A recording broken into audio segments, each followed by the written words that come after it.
Okay, so we are I'm giving you the list of these requirements for the visa application. So some of these documents or requirements may not apply to you or may not applicable to you because of it's for family or sometimes like your common law, you're not married. So ito yun siya yung list. So if you have any questions, do not hesitate to contact me afterwards to discuss it or in the Q&A afterwards. So for the main applicant, as we all know, main requirements is the bank certificate or from the last 3 months. Usually, ang nakalagay nga sa Philippines na check in checklist sa paper application is 4 months. This may come from applicants and sponsors. So if you have like bank certificate for the last 6 months, which is advisable, much better to see that merong yung flow ng pera in and out of the funds. If you can provide bank certificate, the better as well. Sometimes may mga applicants na nagsasubmit ng both bank certificates and bank statements. So if bank certificate, there should be parang kinda, lalo na pag may mga bulk deposit, right? So they're cautious, so they're using this certificate instead of the bank statement. Only advisable if you have a proof where the money came from, parang mga ganon, bulk deposit. So recent payslips for the last 3 months, isasalin niyo siya. Both for you and your sponsors, if meron, certificate of employment or the latest contract that you have. Sa mga may mga husband dito, kasali din to siya, lalo na if you are stating that the funds savings yung dalawa came from your work, sa husband mo and your savings yung dalawa galing sa work niyo. Latest income tax return if applicable. Investments, stocks, crypto certificates, any type of investments. It could be mga properties na may value, kasali din ito siya. Na stocks, crypto certificates. I think it's kind of hard to get this once other people are showing a screenshot of their profile yung sa mismong application, and they show the value ng account nila. Deed of sale, advisable if there is a bulk deposit in the bank or if you had properties that were sold lately and nasasabi nyo sa SOP nyo na the funds came from selling or from selling your properties like car or real estate, ganon. Tuition payment receipt, down payment, or if you've paid full. So advisable, you guys, if meron kayong summary of financial assets and resources, it's because makikita doon nakalagay yung lahat ng funds nyo as well as yung down payment nyo, kasi ima-minus yan siya eh. Other people are stating it on their SOP as a number, which is hindi siya in a table, magulo if maraming numbers and in a paragraph, parang ginagawang sentence. So honestly, if I were a visa officer and then you guys putting a lot of numbers, parang I don't want to read it. So mas maganda na naka-table kasi at least parang clear siya kung saan galing. Ganon. Unless lang talaga may state nyo in a way na parang kagaya ng IELTS na academic na sa task 1 na iba na yung explanation nila is yung clear. Pero pag ano na is table talaga mas maganda to present your funds. Self-employed, show your business income and proof of business. Kung meron kayo, much better. And this can also be serve as your home ties, right? Land tax declaration or if paying currently latest receipts of payment. I am not sure, but sometimes I've seen yung value ng lupa sa mga declaration. So you can also use that yung parang sa assets niyo meron kayong ganyan value. Life insurance, proof or policy value, and gratuity computation, gratuity or severance pay for those who are living in the countries na meron silang fees na ma-receive after their contract.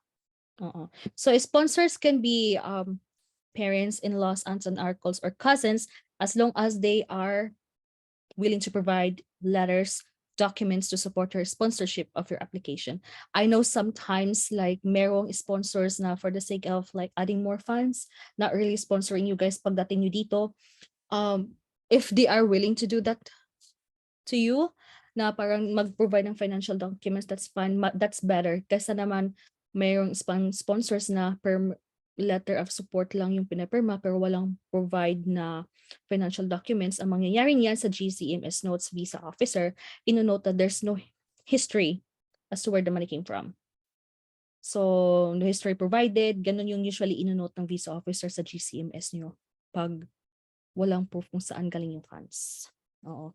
Although, ano akong mga GCMS na kahit approved na, minsan may note talaga din si officer if it's not clear to them kung saan galing yung pera, ininote pa din nila na no history provided, amount ganito, i-specify nila yung amount sa GCMS nyo. Makikita nila yan and may nga na-approve na ganun kasi siguro na-state nila clearly, they were able to communicate to the visa officer about their funds sa SOP nila. Next would be the sponsor stuffs, like basically the same as I've mentioned earlier, affidavit or letter of support from sponsors. So affidavits kind of like yun yung parang notarized talaga. It can be na yung gagawa nito is yung kung saan kayo magpapanotarize. It can be na meron kayong format tapos kayong gagawa, ipapanotarize nyo lang. Ito yun siya. Letters of support is kind of more personal. Kasi dito mo ma-state na how you guys are related to each other. Yes, you are an aunt, pero bakit siya mag-sponsor sa'yo? Bakit yung cousin mo mag-sponsor sa'yo? You know? Ito yung way na parang siguro you can say na it's because the accommodation is just 5 minutes away from the house, from the school, yung bahay nila. That's why they're offered to accommodate you guys. Or it could be parang ginawa natin, parang meron tayong sinabi na parang utang na loob, parang before their family help us, tapos it's their turn this time to help you guys, parang ganun. So it's a story, basically parang nagsasabi na, nag-explain kung bakit ka talaga yung sponsor.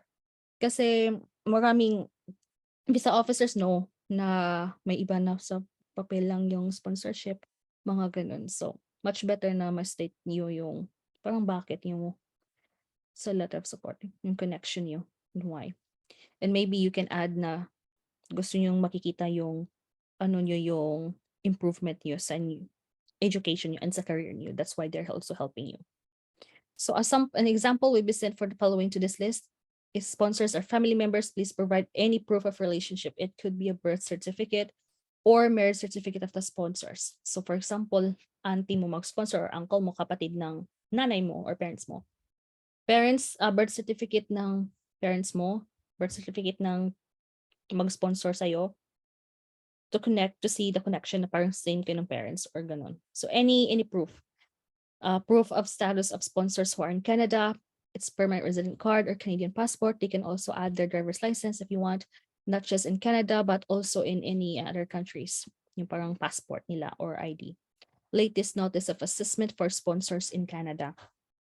So kung meron sila dito, nagpa-file ng tax, they can see the overall income, so the visa officers can have a visual of how much the annual income are. Sponsors letter of financial support.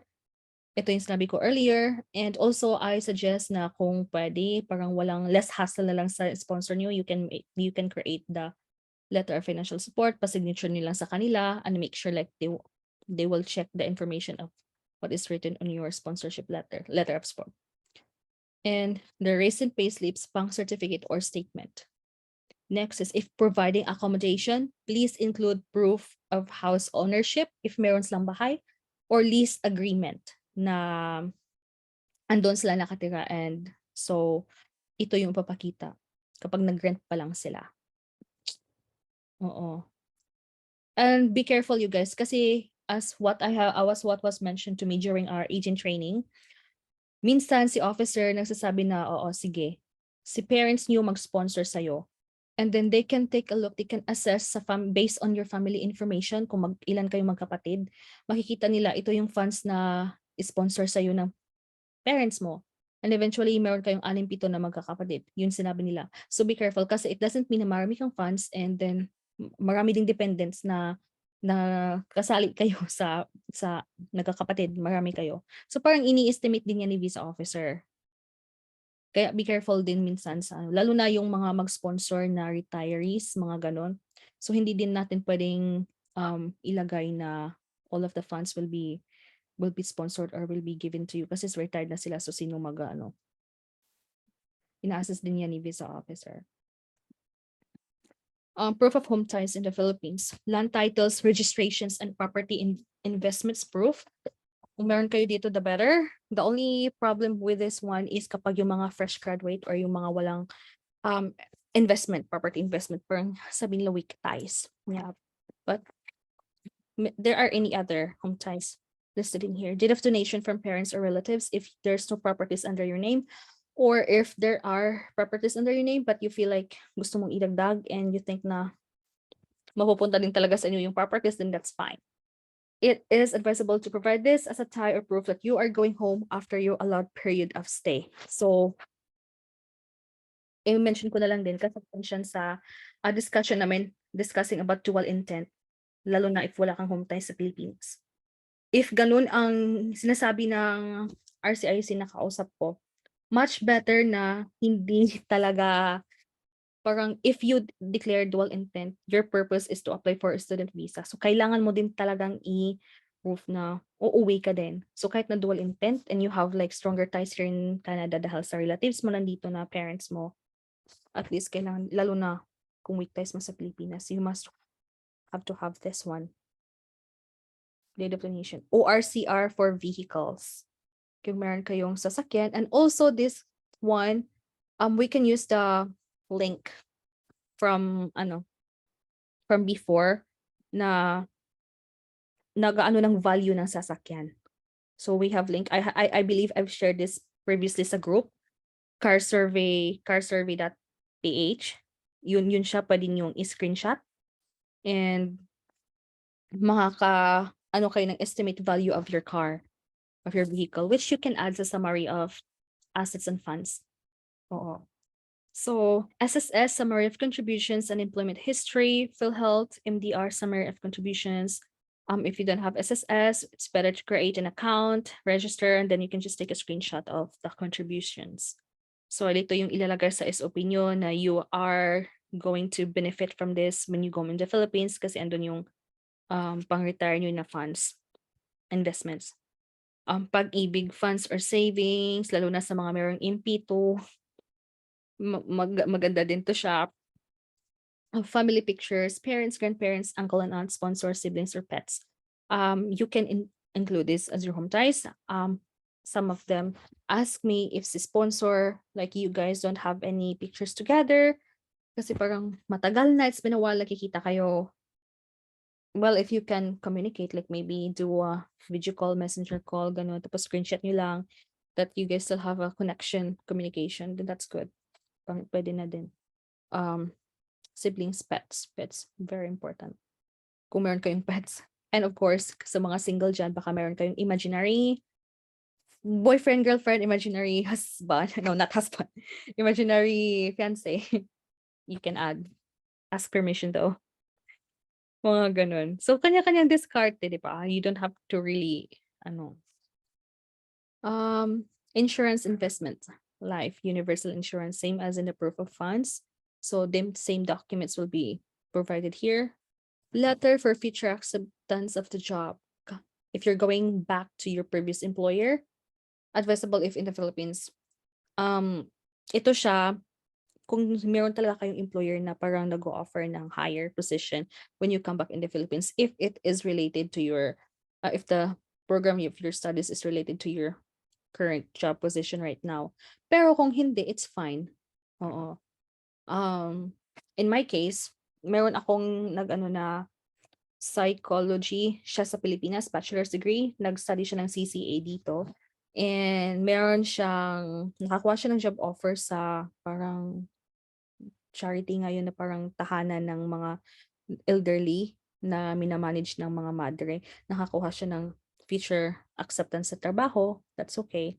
Yung brother ko that time, seaman siya, tapos nag-aaral siya ng auto body technician. So what I did, it's not related to his studies, right? Sinabi na lang namin sa job offer, sinabihan namin yung agency na meron siyang position pagbalik niya after his studies. Okay din. As long as you have permission from your HR, that's fine. Mayor's permit, business DTI for your businesses. Ayan, yun siya. And also, if you can provide, like we all know, like social media is the best platform to introduce your businesses. So if you have any proofs for that, take a screenshot. Lalo na yung sa mga um, maybe the new mga post nyo, and also yung old post nyo, para makikita yung parang steady yung consistency na how many years na kayo in that business, ganon. Other documents: PSA birth certificate, NBI, police certificates from the countries where you have lived for more than 6 months in the last 10 years. I know some of you are living, have previously lived abroad and nandito na sa Pilipinas, parang mahirap makukuha ng certificate. My suggestion though is get a letter of explanation while you are still applying or waiting for that police clearance. Kasi there's also a website to check if necessary ba talaga mag-submit ng police certificate if you have been into that country before, doon ka nakatira.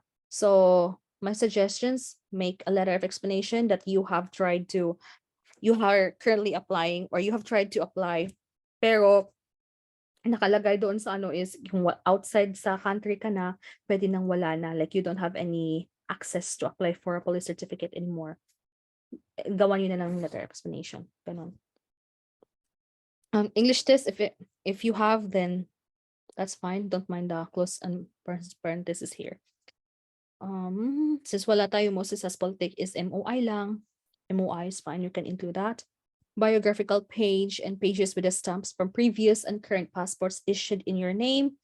Isalin nyo. So, itong passports na to lahat, doon to siya ma-upload to those who have GCK. Doon to siya ma-upload sa passport na area. So, you just have to make sure na pinaka-top na passport is yung current one. And with signature, because passports without signature are not valid. I-return yan nila. Previous stamps. So, tanong nyo, what if I lost my old passports na nandun yung stamps, tapos doon naka-declare yung travel history niyo, parang ganon. Sabihan nyo na lang na nawala niyo yung letter of explanation kasi ma-declare pa din yung previous history niyo, previous travel history if andun yung mga stamps ng passport. So, you can just letter of explanation, attach nyo sa passport na you have lost your passport if you had the affidavit of lost. Kasi di ba pag kukuha ka ng bagong passport, need mo ng affidavit of lost. So you can attach this as well. Parang nawala na yung sa stamps mo and record mo sa old passport. Photos of trip to other countries. Please provide dates, short descriptions when sending this as well. So kung nagta-travel kayo before, collect photos. Hindi marami, parang 1 to 2 in each country is fine. Short description of where have you been. Kasi pwede nyo din masasabi to siya sa SOP nyo na you have traveled to other countries before and you did not disobey any immigration laws. So, ganun din yung gagawin nyo sa Canada. If, for those people who doesn't have any travel histories, it's fine na wala din. Maraming na-approve na wala din travel history. You just have to make sure na you're gonna follow whatever is the stipulations on your work in your study permit. And sometimes pwede nyo insert na you have been planning to travel, pero na-halt because of travel restrictions due to COVID, and now you're planning to travel after your studies, parang reward sa sarili mo. You have countries to explore because it's your goals na mag-travel. So pwede nyo siya ma-add. Medical examination form, just to tick yung parang limited travel history, ganon. So 2 or 3 sentences explaining about your travel history, or if you don't have travel explanation, okay na yung 2 to 3 sentences. Medical examination form for upfront medicals. So this is a must from the Philippines. Lahat tayo kasali mag-medical. For those who are in Gulf countries like Saudi Arabia, Dubai, I don't know where else, pero hindi sila medical if doon sila magla-lodge, and it's only advisable for those who have like health related programs para walang limit yung stipulation ng student permit nila na bawal sila mag-work sa early childhood, any healthcare facilities, or anything that deals with nag-give ka ng healthcare services na trabaho. So medical examination form, they will give it to you, yung clinic. it's either they will give it to you on the same day or they will email you. So if you haven't heard of any feedback or calls from your medical clinic for 2 weeks, I think you're safe na walang problema sa medicals niyo. Digital photo, you have to make sure it's the right size. Temporary residence photo is specification size. Kasi merong dalawang photo. One is for the permanent resident and slash citizenship, and one is for temporary residence photo. So make sure you have the correct size. Statement of purpose. This is a very, very important and powerful document sa yung application niyo. Yeah, I will give short. I know some of you guys. Oh, just a reminder sa mga na-assist ko ng LOA, I offer proofreading of your SOP, but please make sure na i-submit niyo sa akin. Like, give me at least 3 to 5 days. Kasi minsan, busy ako, tapos you were gonna lodge today, tapos ngayon mo pa na-send sa akin. Parang wala na akong time mag-view. Much better if there's more than 2 na nagbabasa to give opinion sa SOP mo. Kasi minsan may nakikita tayong kulang sa ibang tao, yung ibang tao yung nakakaano na may kulang. At least makapag-give ng advice. Kasi I want your SOP to be kind of like more personalized. If magpapagawa kayo sa iba, make sure it's like merong personal touch.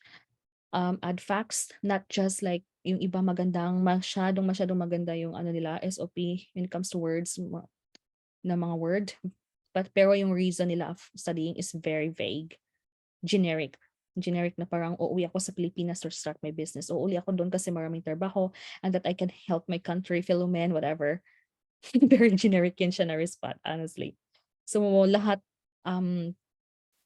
na sa SOP mo, mas maganda that you tell a story and then there's a facts like numbers. According to for say CBC News or ganon, Philippines, a lot of yung nag-i-increase yung mga IT jobs sa Pilipinas, and it will continue to rise up to near 2020, year 2025, mga ganon. So back it up with facts. PSA marriage certificate for those who are married, ito siya kailangan. Spouse or common law, open work permit application. Proof of relationship, mas maganda pag married kayo kasi marriage certificate lang, wedding photos, it's fine. Pag common law doon yung maraming documents na kailangan. So proof of same billing address, tenancy contract or joint lease of agreement, letters from friends and family recognizing the relationship if common law partners. So walang mahirap dito if both of your friends and family are aware of your relationship.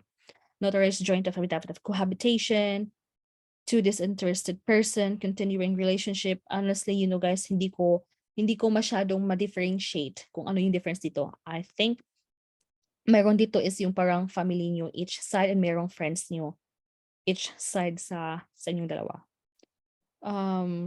Notarized statutory declaration of common law, IMM 5409, which is makikita sa CIC website and also sa GCKey form nyo pag dinideclare nyo na meron kayong accompanying na common law. Joint bank accounts, ito siya, merong iba na nag-a-apply pa lang kasi dapat more than 1 year or 12 months at least yung bank accounts nyo. Meron kasing ibang nagkaka-open lang and they have to wait for the next intake para mabuo yung 1 year.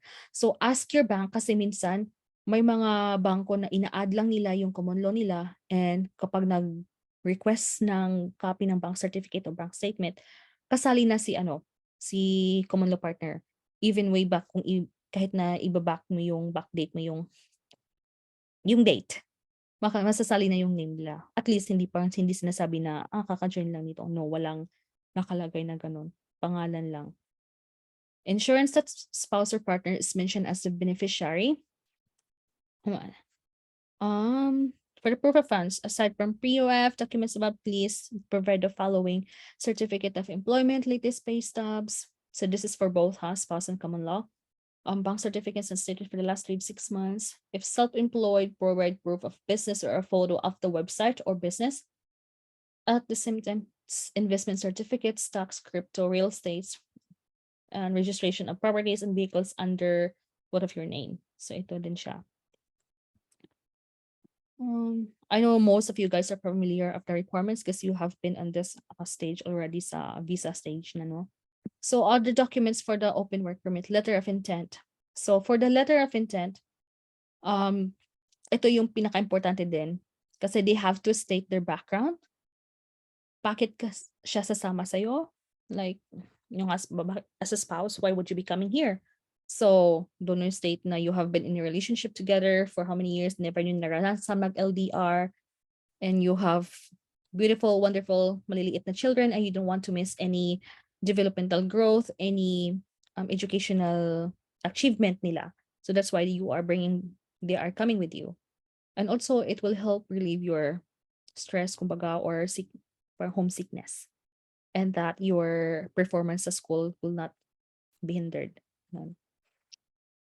University diploma education, biographical page, and pages with the stamps from previous and current passports, the same with you if both kayo ni spouse have been traveling all the time or meron kayong travel history. PSA issued birth certificate, police clearance, digital photo, as mentioned earlier, the same. Police clearance, the same as well, like Philippines, and also for the countries that you have been to, living more than 6 months sa ibang country. Now, student permit for the minor or dependents. So letter of intent, if si minor, makakasulat na much better na pwede kayong mag-draft, and yung draft niyo na sulat, ilagay niyo yung sarili niyo sa isipan sa thought ng isang minor, and they can just follow, isusulat nila yon, parang hindi ang tawag din, gagayahin nila kung ano yung nasa letter kasi much appealing kasi siya na parang sulat ng mga bata, di ba? So, for example, I want to be with my mom so we can support her, ganon. And also, I'm excited to play in the snow, to meet new friends, mga ganon siya na simpleng reason, happiness ng mga minor natin na estudyante. PSA issued birth certificate, parents' marriage certificate, latest report card or transcript of records. This is like under their client information, just so they will have like a background of kung ano yung si student, yung anak niyo. Certificate of good or moral character, family tree and photos together, digital photo, and biographical page and pages as well ng ano niyo, passport, previous and current stamp. I don't know more. Not sure. Yeah, that's it for the requirements. I know there's like maraming tanong for the requirements kasi itanong nilang dito untitled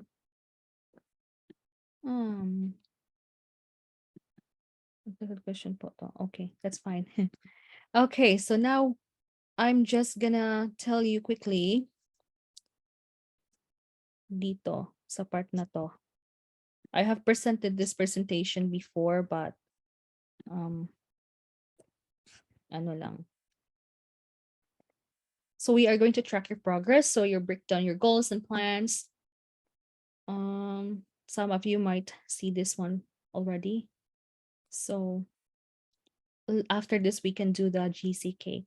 So your goals is to be accepted by the school, which you are majority have been accepted. So, and then the next goal is to wait for the do not reply, visa approval, passport request. Your favorite donut is here. You have to manifest na ito yung donut na gusto nyo. Golden passport request letter. Teka lang, hindi ko na share yon. So ito yung donut na sinasabi ko. Do not reply, visa approval, passport request.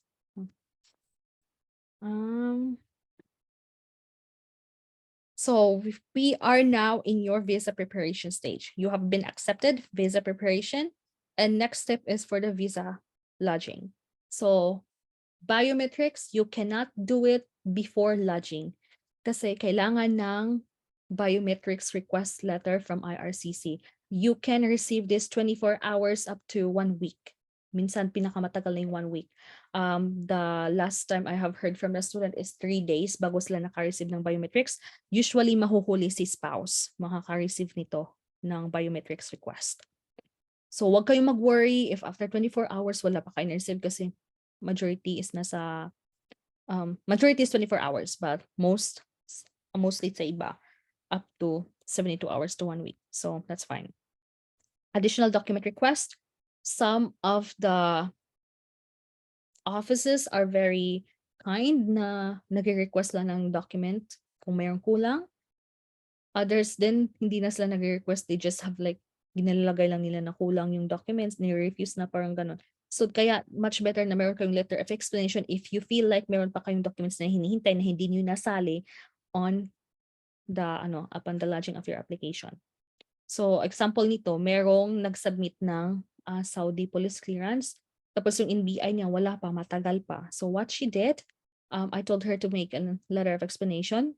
And then after lodging 5 days after, nag-send ng ADR or additional document request si Ircc ng NBI police clearance, and she has like 30 days to upload it. So see, may ibang mga pag mo ng explanation, alam nila na yun pala din kulang mo. So at this stage, will there be lots of prayers, stress eating, more prayers? So ito yung stage na yung nakaka-stress. Oo. I mean, stressful na kayo dito pa lang sa preparation. We kind of more like anxiety here, right? And then here we are, passport approval, visa stamping, good, sent to BFS, and to fly here. Welcome to your new home. Ito yung goal natin. So, basically, this is just saying everything, create GCKey account, even though na kahit na wala pa kayong LOA, or even at the early stage, you can create GCKey account anytime just for you to familiarize and download the immigration forms. So you can, as early as now, kahit na wala pa kayong LOA, o lalo na ngayon meron na kayong LOA, create one. Once you create your GCKey account, at tapos mag-start na kayo ng student application, you have up to 60 days bago siya mawawala, mag-expire. And if mag-expire na yung 60 days, it's fine. You don't have to worry. Kasi you can just create another application on the same GCK. Oo, pwede na kayo mag-create the same GCK. Just make sure na if you have already compiled documents, parang ina-upload nyo siya one by one sa current application nyo. Kasi you want to see na parang nag-green yung tabs nyo lahat. And you will see na ito yung kulang ko. So much better na keep a folder of those final documents para kapag nag-create ulit na kayo ng application, doon na kayo pupunta. And doon na niya i-add, hindi na yung parang mag-compile ulit kayo, ganon. To make it faster. So proof of funds, is it enough? You have like bank statement process, tuition deposit receipt, kasali siya. If proof of funds mo kulang pa, maybe find a way to figure out like sana hanap ng funds na yun. Lalo na kung secured nyo pang tuition but yung cost of living is hindi pa, di ba? Upfront medical examination, temporary residence photo, so yung stage na yun. Compile and compress. Remember, you are only allowed to upload 4 megabytes sa each tab. So the very challenging part is the client information kasi andun yung lahat ng mga proofs, home ties as well. Pictures, andun yun siya. So yan yung mahirap na i-compile. However, there are a lots of websites online that we can utilize para mag-compress talaga siya. Sometimes nga lang, nakaka-worry kasi it's too blurry and you think na parang hindi ito mababasa ng visa officer. Remember you guys, yung mga documents niyo pag pinapasa niyo yan sa immigration, black and white lang yan. Kahit colored. Kasi I have requested a document kasi pwede kasi GCMS for those who have agencies. Tapos hindi niyo alam kung ano ang sinasubmit ng agency na documents ng applications. So, pwede kayong mag-request ng GCMS. This time, it's not the visa officer's notes, but yung whole application na sinasubmit ng agency niyo. So, ang mangyayari niyan, they will return, ibabalik, makikita mo na ano ang sinasubmit. Doon yung passport, any document sa client information or sa proof of funds, makikita mo kung sinabit ba talaga din ng agency. Kasi doon ko nahuli na yung cousin ko, hindi niya alam na nag-assist ako ng LOA before. Nakita niya, in-assist namin, nag-request ako ng ganun. Ang nangyari, hindi in-upload yung proof of funds na latest na bank statement. Hindi in-upload yung certificate of employment at tapos yung payslips. Ang daming kulang. Ang daming kulang. So now you know na pwede kayo mag-request, makikita nyo yung application na sinubmit ng agent nyo or ng agency nyo kung meron kayo. So compile, compress, and submit. And checklist. I'm just gonna skip this one because it's kind of the same with the other.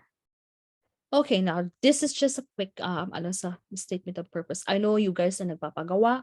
I know you have your own pattern or flow, but make sure you must to have this information sa sa SOP nyo. Make it concise, easy to follow, parang meron siyang flow or graph na parang maganda siya basahin para mag-relate siya, and then hindi maboboard yung officer. Imagine that they are reading SOPs like how many times in a day. So introduction about yourself, program, school, and intake. You have to have information of yourself. Anong pangalan mo, basically, age, kasan ka sa Pilipinas, ano yung school mo, natanggap ka sa anong school, at anong intake. Lagay mo din yung program. Kasi minsan dito sa part na to ng introduction, sinasalin na nila agad yung I have three, about na sa family nila na meron akong kapatid na nandun sa Canada, meron akong 3 anak na sasama sa akin. No, it should be your self-program, school, and intake. Next is your educational and professional background. So some of you, nakikita ko lang, SOP, hindi sa inyo ha, sa previous SOPs, nakikita ko na lahat, from year 2017 to 2020, ganito ang ginawa ko. From year, it's so boring. And nandun na yun sa resume nyo. Do not put any experiences or professional background information if it's not related to your studies, or parang hindi siya nagko-connect kung bakit nag-aaral ka ngayon. Kasi andyan na naman yan sa nyo. And also, if you're gonna do it kasi related siya sa studies mo, just make sure make it creative. Like since starting, let's say, since 2012, I have been employed in this company as a human resources or recruitment. Tapos in 5 years, I got promoted. Parang hindi na yung in 2000, in 5 years, and then in the next future, in the future, I am looking forward to get this position in our company. So that's why I'm studying. I'm studying here in Canada. Parang ganon. Please do not put too much detail if it's not related to your studies. And add experiences leading you to enroll in that program. Marami ganitong example. First, like you have been asking for a promotion, or you have been applying for a promotion in the same company, or you have been applying in a different company's mga positions, but you have been rejected after interviews. There's no phone back. Bakit? Kasi yung mga kasabayan mo, they have higher educations. Aside from experiences, meron silang mataas na education. Also, sometimes masasabi natin na even if you have experiences, they prefer those younger ones na merong new education, lalo na fresh graduate, mga ganon. So you can, and it ended up na kahit na andun ka na sa company for a long time, experiences, hindi ka na kukuha, hindi ka na promote. So use that, make something good out of that negative experiences sa sa buhay mo. Or it can be like sa switch ka na career. You have been in, what do you call this, medtech before, and then eventually na-realize mo na mas gusto mo mag-nursing bedside care, and you don't want to go back to bachelor's degree na nursing. So instead, you opted like continuing care assistant. Kasi you have experience na care ng mga elderly, and you like it so far. And yung CCA, continuing care assistant, is a very in-demand jobs, not just in the Philippines, but worldwide because of the booming baby, anong tawag nun? Yung generation na maraming matatanda na nagre-resign. Mga ganun. So, baby boomers. So, make something of that situation. Answer the why, step 2. Why this program? Discuss the relevance to your previous education and work experience if it's not related. If not, emphasize why study this program. Also, project the job prospects and career advancement. Marami kasing nagsuswitch career. Maraming nagsasabi, lalo na sa Pilipinas, bachelor's degree tayo, and we ended up getting diplomas here or certificate, hindi postgraduate, but certificate talaga. So, yes, it's possible if you guys are asking if ma-approve. Very possible. Kasi maraming mga colleges dito walang konti lang yung postgraduate programs unless kung university yung pipiliin mo. And it's not expected na lahat talaga ng mga estudyante is magma-master's degree, right? Pwede mo siya sabihin na it might be a certificate program or diploma program, but it's a different field of studies. So that's why hindi siya parang nag-aano ka ng master's kasi different study yung gusto mo. So pwede mo yung state dyan. Like for example, you have been nag-study ka ng let's say accountancy, ganun. Tapos you ended up getting something for insurance. So bachelor's diploma, no, not bachelor's diploma in business sa insurance. So parang gusto mo na mag-focus on this program, like sa career na to sa insurance. So important, ma-highlight yung course list mo. Study your program. May mga course list lang siya sa school page. Highlight the courses that pique your interest. Ito siya, number 3. Kung bakit ganito? Kasi merong program na may software na aralin na hindi masyadong nawala sa country natin. And eventually, if you are going to make a career na parang especially sa mga BPO industry, nag-a-assist ka ng mga companies na nasa America or US or any other countries, and they have that software. So you want to make sure na alam mo din yan. Parang ganun. So why in Canada? Why not in the home country or other developed countries like USA, UK, mga ganun? So some people are making a tables, compare nila yung schools, programs, and tuition fees. And they emphasize na mas mababa tuition fee ni Canada. Others also says na, of course, Canada is safer than other countries. Ganun. So this is what I suggest. Very boring kapag palagi yung sinasabi, higher quality education, halos lahat ng sasubmit dyan, higher quality of education, safe, multicultural. Yes, officers know that. You just have to like papapyo, parang briefly discuss that. But you can add na parang sabihin mo, bakit sa Canada? Kasi sa school na to, maraming napoproduce na mga successful graduates na known. So, for example, sa Centennial College, mayroong mga sa culinary nila na program, mayroong mga artista na chef na nasa TV na ngayon and they are inspired. They inspired you to enroll. Right now, sa SAS Polytech, mayroong international student na nag-aaral ng chemical technology and eventually parang bumalik siya and his work was very successful. So it inspired you to study in SAS Polytech. And also, sa Canada, it's because ang daming, it's like gusto mo kapag nag-travel ka, like during the breaks. So it provides life quality balance. Mayroong time to study and also time na kagala kayo to enjoy the country. Mga tourist spots niya. Highlight nyo yan. Now explain the proofs. Where did it come from? Your funds. Saan galing yan? If it's from your savings and you have been working for how many times, how many years, pwede sabihin na you have preferred for something like you're going to invest for something worthwhile, which is education, upgrading of your education. Mas madali. Now, discuss supporting documents in relationship, mainly if you are sponsored. So ito yung sinasabi ko kanina, supporting documents, i-discuss niyo. Home ties, highlight the properties, investment, family, and loved ones back home. Uuwi ako kasi ando yung family, tradition namin mga family na magkasama, at alagaan yung parents natin. So, ayan, yan siya. Mention future jobs or employers after the studies. So this is very important. You can actually Google search iba-ibang job, operations manager. Maraming lalabas na yan. Tapos may nakalagay na 5,000 jobs available, 15,000 jobs available. Take a screenshot. Tapos nakalagay yung mga jobs na yun. Then provide the support. So ang gagawin nyo, gawa kayo ng illustration. You will put it after the SOP. Gawin yung parang illustration A. This is like the job prospects in the Philippines when I go home, just to avoid that limited prospects of employment visa refusal point. Okay, so pwede yun siyang gawin. And funds, always acknowledge the cost and affirm that you have more than enough funds at the start of the program. So alam natin na i-affirm niyo siya.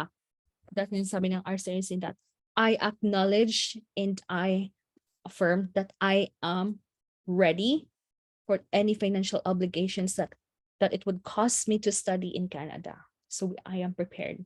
Yung ganun sasabihin. Summary and final appeal, travel history as I mentioned earlier, accompanying family if you have, wag niyong ilagay dito sa first spot and here. Like, pahapyaw mo lang kasi meron namang letter of intent eh. Like, my family is coming with me. Dito siya. Summarize your plans and goals. Like, what's your end game? Diba? So, isa-summarize mo siya dito. Kasi, after ng introduction mo, meron yung nakalagay na my main goal. Wag mo nang paabutin pa dito. My main goal dito siya. Ito, summary na lang yon, plans and goals. And then final appeal. Na sana i-approve that the visa officer will be one of the people na magkakatapos papunta sa career niyo in the future. Diba? So if you have been previously refused of the visa, please address the refusal reasons on the first page of your SOP. Bakit? Kasi even though kahit nag-create ka na ng second GCK, second applications, makikita nila yung first application mo. And what they want you to do is to address it. Sabi ng RCIC na i-address siya para malalaman na merong what's difference sa previous application mo. So, if that is like, for example, kung ano yung nakalagay, na visa refusal point, copy niyo siya doon sa statement of purpose ng first page and address it right away. And for the other informations doon na after ma-address yung refusal point. Like for example, purpose of visit, hindi mo prove. So, provide get some information from here, dagdagan mo pa kung bakit, and then put it in here, emphasize mo siya. Ganun yung gagawin mo. Kasi kailangan talaga makita nila agad kung anong pagbabago sa application mo this time. Now, let's see some examples. This is the example of the pay for Director of Operations. So let's see, you can 1 to 4 years, 2 million, and eventually 20 years of experience, magiging 3 million. So, take a screenshot, salin nyo as an illustration A or B, whatever. Ito yung sinasabi kong operations manager na mga trabaho na nandun sa Pilipinas, yung estimate sahod. So, C, mayroong 2 million, mga ganon. So, malaki na siya compare sa 600, 500 na a year, which is very questionable. Bakit ka mag-aaral kung ganun lang din yung makukuha mong tuition fee? Mayroong nagpapacheck sa akin ng mga SOP na mababa lang din yung annual salary na nilalagay nila. Huwag nyo lang ilagay. Kasi, like, it doesn't make sense. You are spending millions to come here in Canada and then pag-uwi mo, ganun lang din yung ipakita nyo dapat na mababawi nyo yung gastos na inaral nyo. So ito siya, nurse siya na matagal na and she is studying as a continuing care assistant, parang ganon. So, postgraduate certificate ng Health and Human Services. So, nilagay dito na in addition to that, according to the Bureau of Labor Statistics, turnover rates in the nursing field ranging 15 to 44%. So, merong facts na companies, especially in the healthcare facilities across the world, nagkakailangan ng mga tao dahil mayroon siyang impact. So, kaya taking into consideration the above-mentioned incident, ito yung sinasabi kong negative kasi sinabi dito na our kind, competent, and hardworking head nurse and nurse supervisors in our unit are resigning for a new job and they encouraged me to apply for the position. Pero, as they saw the potential in me, pero my credentials are lacking. I applied but was turned down as the competition is high. And my current credentials hindered me from getting that lead role. So, ito yung sinasabi ko na make something out of it. Diba? So, what you have taken your education before might not be applicable ngayon. Hindi na siya latest. So, you need to study all the time. I mean, education is really needed, right? So, Philippines, they also have like, I think most of the people are applicable lalo na sa mga business programs and also sa IT. Kasi anything that deals with customer service, ito, facts. Known as the BPO capital of the world because it has more than 700 outsourcing companies. So, meron tayong mga ganon. It added interest sa visa officer nagbabasa. So, Dito din, according to the Philippine Statistics Authority, in 2016, 1 in 10 Filipino children and youth are out of school or children with learning disabilities. Ito siya is from, career niya talaga is accountancy and accountant talaga siya. And she is 40-ish, 45 years old, I think. And educational assistant kinuha niya, 1-year program. And approved siya, you know. So, because the visa officer just want to make sure that you guys know what you're doing kung bakit kayo nag-aaral and choose this program. So, that's how it is for the SOPs. Ito, business plan. Ito yung sinasabi, it has always been my dream to start my business in the future. Yes, meron ka ng nag-start ng business. But ito siya, nag-start siya 2 years ago but failed. Failed all the time. Failed yung store niya. And now, nag-start siya as a restaurant owner. So parang nakikita niya na parang there's room for growth. And he doesn't want na konting galaw, mababagsak yung business niya. Just what happened to his previous businesses, startups. So, ganito yung ginawa niya. Make sure na okay na yung next business niya. And actually, ito yung first na letter of SOP na sinabit. Second na ito siya. Kasi feeling niya, parang pagbasa niya yung SOP niya, feeling niya parang hindi niya na-explain, na-communicate ng clearer kung ano yung future plans niya sa business niya. So what he did, gumawa ulit siya ng letter of explanation and honestly said in the letter na parang, I did not really expound on this part na magagawa ako ng ano yung future plans ko sa business ko. So here's my business plan. Anong gagawin ko? So this is what he did. Future plans. So, totoo, as a young entrepreneur, marami tayong mga challenges na mamimit. 'Di ba? So, ginaganon niya. And kasi first request ng GCM is negative yung feedback ng visa officer eh. Oo, negative. Mababasa kasi siya. Negative yung feedback. Sabi na parang, nanlalamig nga ako nung nabasa ko yung GCMS niya. Akala namin refuse na talaga siya. Kaya nag-submit kami right away nito. And approve siya afterwards. So, yan yung sa panahon na mabilis pa yung GCMS. Ngayon parang, ay na lang. So, this is the summary of means of financial support. Father savings, ganito siya. Ipakita mo, ito yung paid tuition fee. Land, kung meron kayong estimated value, mas maganda. Cars, kung andun yun sa carsurvey.ph, ito yung website. Okay, and overall. And you can also add here future salaries sa ano nyo, makatatanggap mo if you have few more months na magtatrabaho kayo before coming here, or your severance or gratuity pay. Make sure here the currency converter is updated, yung time and then yung currency exchange. Okay. So this is the GCKey. We have to go to this website. And if you don't have account, you have to click register. If you have an account already, sign in with GCKey. Sign in with sign-in partner is dito na yun sa Canada. Kung meron ng mga banking information accounts and any other partners na maglalagin sa account niyo. We're gonna do that, GCKey. Thank you for your time, but I'm gonna show you how to create that. Sabi ko quick lang, pero na tayo. Anyway, so I'm gonna create here. So far, meron kayong questions? Itanong nyo. You can, while I'm setting up my GCKey here.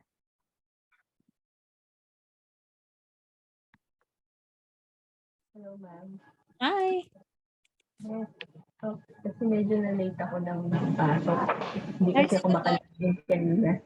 Oh, yeah. And, yung first 1 and 2 steps kasi hindi ko siya nakita. Ano po ba siya? Pwede po ba makahingi ng slides ito? Or, Saan doon na banda sa GCK? no, ma'am, yung pong sa,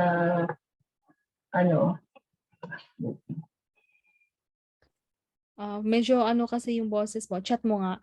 Kasi medyo, oo, parang hindi ko siya marinig masyado. Sorry. saglit lang po. Hello, ma'am? Oo. Hello, opo. Naririnig niyo na po ako? Yes, I think clear. Yes, ma'am. Nag-start ako, ma'am, dun sa student visa application. Oh, okay. Oo. So, parang doon sa stage na ano, yung mga documents and requirements, Oo, yes, yes, ma'am. Yun wala po ka yung pa hindi ko nakuha yung 1 and 2. 1 and 2. Saan? Parang parang ano na 'to, eh, dun ako ma'am sa student visa application family, Ah, sponsors. okay, don't worry. I'll send you ano, copy noon. Oo. Okay, sige po. Thank you, ma'am.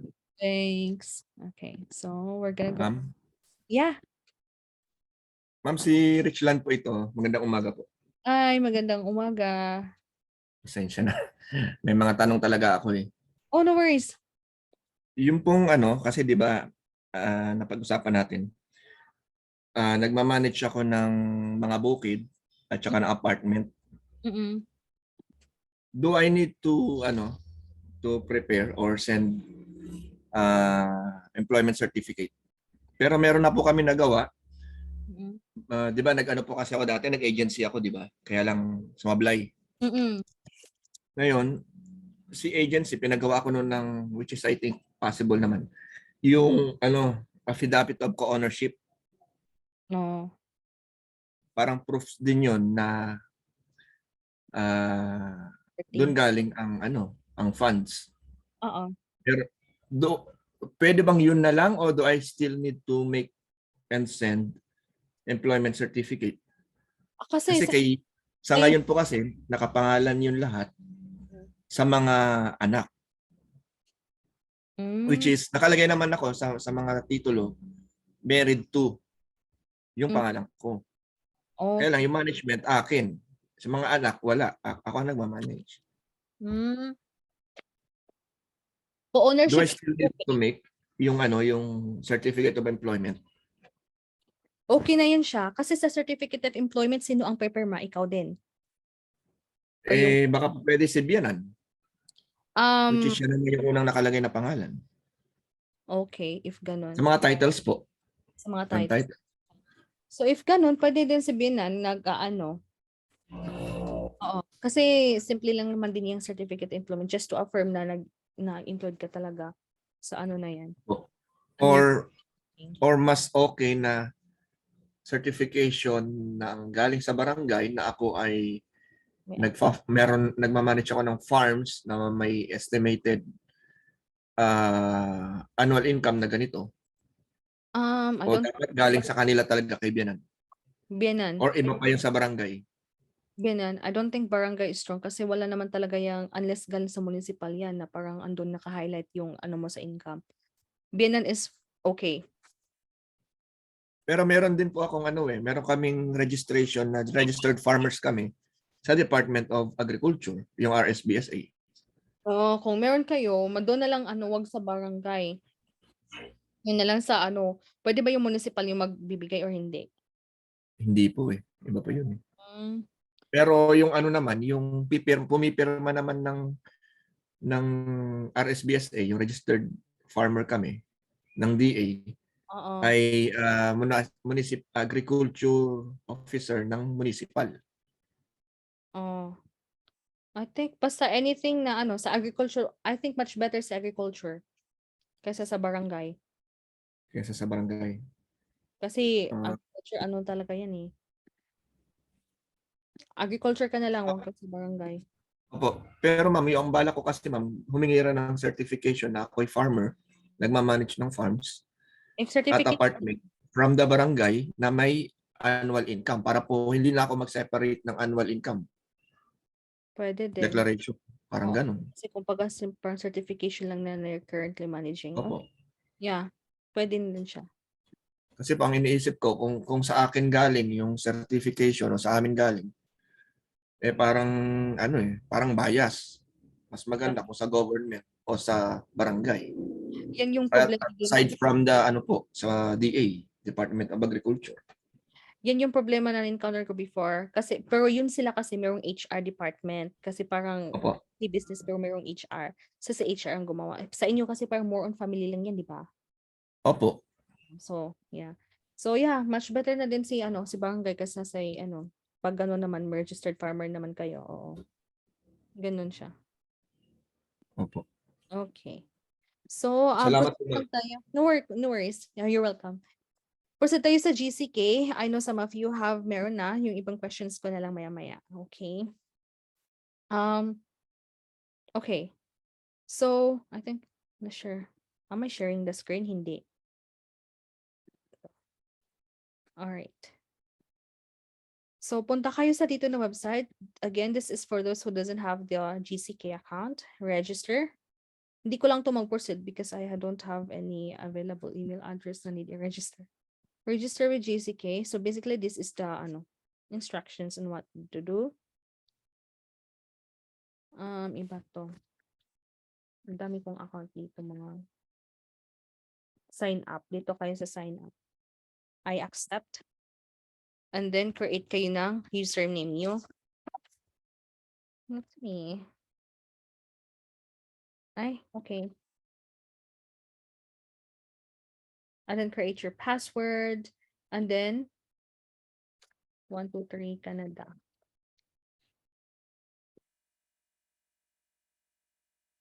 Week. So, recovery questions, ito rin siya. Make sure you remember it. Iba din tong recovery questions at iba din yung security answers. Ito yung recovery pag nakalimutan nyo talaga password and, your username or email address. Ito yun siya. And afterwards, pag nakatanggap kayo, may ipapasok yung email address nyo and there will be a confirmation code sa email address na nilagay nyo. So yung code na yun kailangan for you to proceed with the registration. So after ma-proceed sa registration, pwede na kayo mag-sign in and doon na yun ipapasok yung mga security questions. Hindi to, kasi ito recovery questions. But you can use the same recovery questions sa security nyo para isa lang yung password na nyo, ay isa lang na set ng recovery questions and answers yung maalala nyo or masisave nyo. So now let's proceed. Nag-register na kayo. Here we are. We are creating your application already. Nag-iisip ako kaninong yung account ko siguro.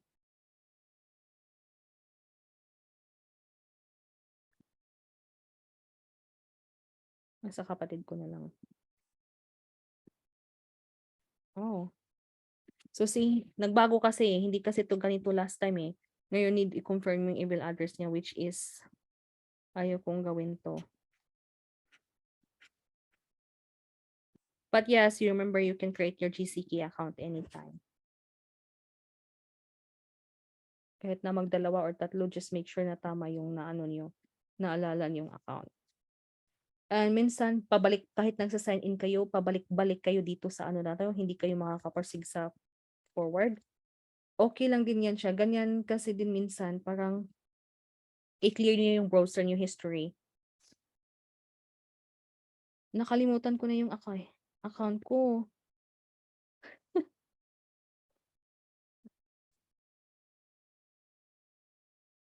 Okay. Ito din. Matagal na kasing mga tong ginagawa eh. Teka lang ha. Naghanap ako ng ko. I forgot my GCKey account. It's been a while. Kasi iba na kasi yung application for citizenship, hindi na sa GCKey eh. Kaya hindi ko na siya ginagamit. Okay. Yes. Dito tayo.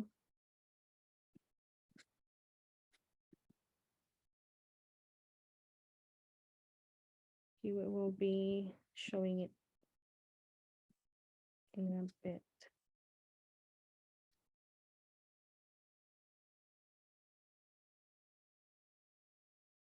Okay.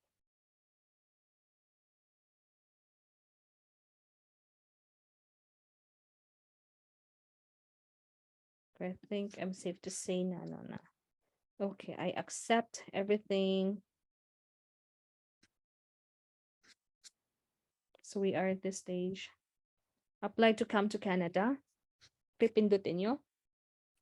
And then, kung wala pa kayong account and you decided na parang nag-check kayo, pwede dito. Personal reference code, i-enter nyo lang. Or you can just proceed here. Visitor visa, study and or work permit. Kung mag-apply ka ng express entry later on, kung meron na kayo, andito na kayo sa Canada, and gusto nyo papasok sa entry pool, pwede kayo dito, express entry. Piliin. International experience Canada, mostly sa mga EU countries to siya eh. So now, what would you like to do in Canada? Of course, to study. How long are you planning? More than 6 months kasi ito yung program natin.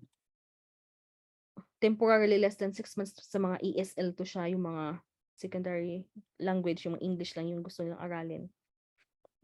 Select podcast with PHL for Philippines. Ito yung tanong din minsan nga nagkakamali eh. Kasi may mga passport na nakalagay na issuing country is DFA or embassy, consulate of Riyadh or ibang countries. Kahit na doon pa yan i-release, code ng passport niyo is Philippines pa din. Marami nakakamali na kasi nakalagay doon na nag-renew sa China. China din nilagay nila dito kasi yun yung releasing no, it's Philippines. Current country of residence sa Pilipinas. Do you have a family member who's a Canadian citizen? Family member, kahit naman kang auntie, mama mo at papa mo andito. Family member, definition of this is only your parents. Only you and your family, your husband and your children. Hindi kasali dito yung kapatid mo nanditong PR na, hindi kasali yung parents mo, relatives or cousins. Ikaw at yung husband mo at yung anak mo. This is the only definition of that family member. So no. What is your date of birth? My date of birth is, let's say I am 1991, December 24. Are you a lawful permanent resident of the United States? No tayo dito. Kasi meron pa ding mga green card holders or citizen ng US nag-study ng Canada. Have you been accepted to DLI? Yes. No, sorry. Yes. Have you visited or lived in any one of the designated countries for the 6 consecutive months? If you are in the Philippines, say yes. Kasi ang ibig sabihin nito, need ka ng medical designated countries. So siya.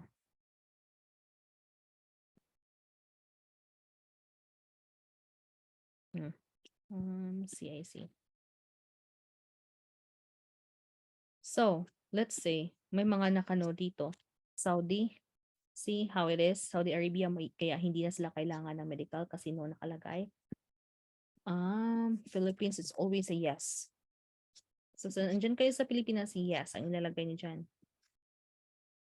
Have you have medical exam performed? If nag-upfront kayo, yes. Do you have a GIC? Remember, I think meron nag-ask dito sa chat box, it's not mandatory to have GIC unless mag-SDS ka, is student direct stream. Pero kung regular stream lang, it's fine na hindi ka mag-GIC. No. Did you pay your first year's tuition in full? No, kasi 10,000 Canadian ang binayad natin. So yan siya, unless kung you pay full. Have you taken English test? No. If nag-yes kayo sa lahat na to, later on, dalawa yung lalabas. It's student permit and student direct stream na application. So since nag-no tayo, hindi yung lalabas. What is your marital status? Never married, or let's say married. Province of the nation, Saskatchewan.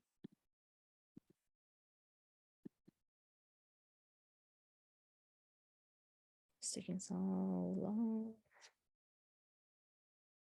Now, see, study permit. Kapag yung nag-yes kayo, the student direct stream lalabas yan. So now here's the checklist. Continue. Do you have a valid work permit or study permit and need a visa to return to Canada? Wala pa tayo nito. Mag-yes kayo if you have a student permit na andito na kayo sa loob ng Canada tapos expire na yung student visa nyo kasi yung visa nyo validity is only up to your student permit's validity. So kapag nag-expire na tapos gusto nyo umuwi kasi emergency reason, you have to have a valid student permit or work permit tapos mag-yes kayo dito para visa na lang apply, hindi na yung permit. So no tayo kasi wala pa naman kayo dito sa Canada. Are you an exchange student? No. Is work an essential component of your studies? This is the question that would pop your upload button na yung co-op studies, evidence of work requirements. So, kung meron kayong co-op sa program nyo, say yes. If wala, no. Are you a spouse, common law partner of a certain full-time international student? Ito yung tanong na kung andito na kayo sa Canada, tapos yung spouse niyo magpa-follow, mag-yes kayo. But since you will be the student, it will be a student application, no. And no din tayo dito. Are you accompanying family member that has status in Canada? No. Pero kung meron, andito ka na, tapos si spouse mo susunod sa'yo, if this is his application, that would say yes. But so, kayo pa muna eh. So, yun siya. Committed or been arrested? Of course not. Do you want to submit an application for a family member? This is yes. So, nandito na yung so, nilagay dito na if you are submitting applications for more than one family member, if meron kayong dependent children, please start with your spouse or common law partner. What country does your family member live in? Philippines as well. Or it can be na parang ikaw yung nasa ibang country and yung dependent mo na sa Pilipinas. Country issued your family's passport, Philippines. Is your family member a state of Canada? Permanent resident of the United States? No. What is your family member's current status? Of course, married. Ay, ba't siya tinanong back? Select year. Pinanganak siya ng 2001. July 2018. Saskatchewan. Now, why is your family member visiting in Canada? Ito tayo. So, si open work permit would be work with an open work permit. Ito yung pipindutin nyo. Ito siya, study more than 6 months for student minor. Ito ang pipiliin. Study more than 6 months. If meron kayong TRV na minor, use this. Visit all other types. Ito yung gagamitin nyo. So since si open work permit, dito tayo. Have you had family member ever arrested? No. Perform a medical exam? Yes. Nagsabay kayo ng upfront medical exam ng dependents mo. Have in the past 10 years, family given a biometrics? No. But if you have previously applied for any visa sa Canada na nag-biometrics, kayo say yes. Hindi na kayo uulit kasi biometrics is good for 10 years. Yes, magbabayad kayo ng fees. Ulit-ulit nila itong tinatanong. Do you want to submit an application for another family member? Ito kung meron kayong anak kasi kanina asawa lang yun eh. So let's say wala kaming anak. Are you giving someone access to your application? Ito yung pipiliin mo if meron ba kayong relative, family member na gustong may access or have an authority to contact the Ircc to follow up. Kasi merong estudyante before na merong auntie, tita dito sa Canada. And yung application niya, tinatawag ng tita niya, of course, yung Ircc cannot give any information sa contact unless kung authorized person siya na ginagrant na mag-release sa information, application information yun. So, hindi siya nabigyan ng information. So, no. The past 10 years, have you given your fingerprints? Let's say no. Fees associated, yes. Magbabayad kayo. Are you able to make a digital copy of your documents with a scanner or camera? Yes. No choice kasi online. Will you be paying your application fees online? Of course. Ito na siya. So you have the option every now and then if you think that you're not confident of your answers, you can review your answers and edit it anytime, modify it if you think na may mali. Okay? So ito lang kiklik mo na banda if you think there's mali sa sagot mo or if you're doubting about it. So they even have instructions here how to upload your documents. So you can take a screenshot of this, use this, JPEG format, PDF, and meron silang instruction na 4 megabytes. Some tips kung paano. So if you have PDF format, ensure all images in the PDF are set to 96 dpi. Lalo na yung mga images natin merong pag more than 135, set it na parang 96 na lang. Hindi siya masyadong blurry. Okay. Continue and that would proceed to this form. So, andito na itong ita-download.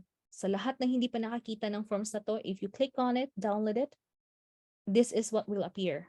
Ganito talaga siya. Okay? So, pag inaano mo siya, ang gagawin dito is you have to download it. And then, naka-download na ata siya sa ano ko.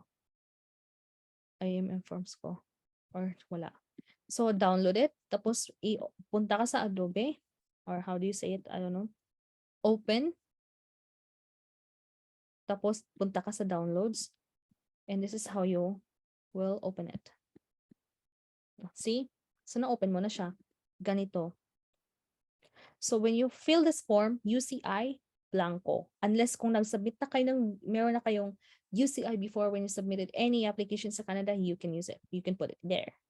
English kasi English naman tayo.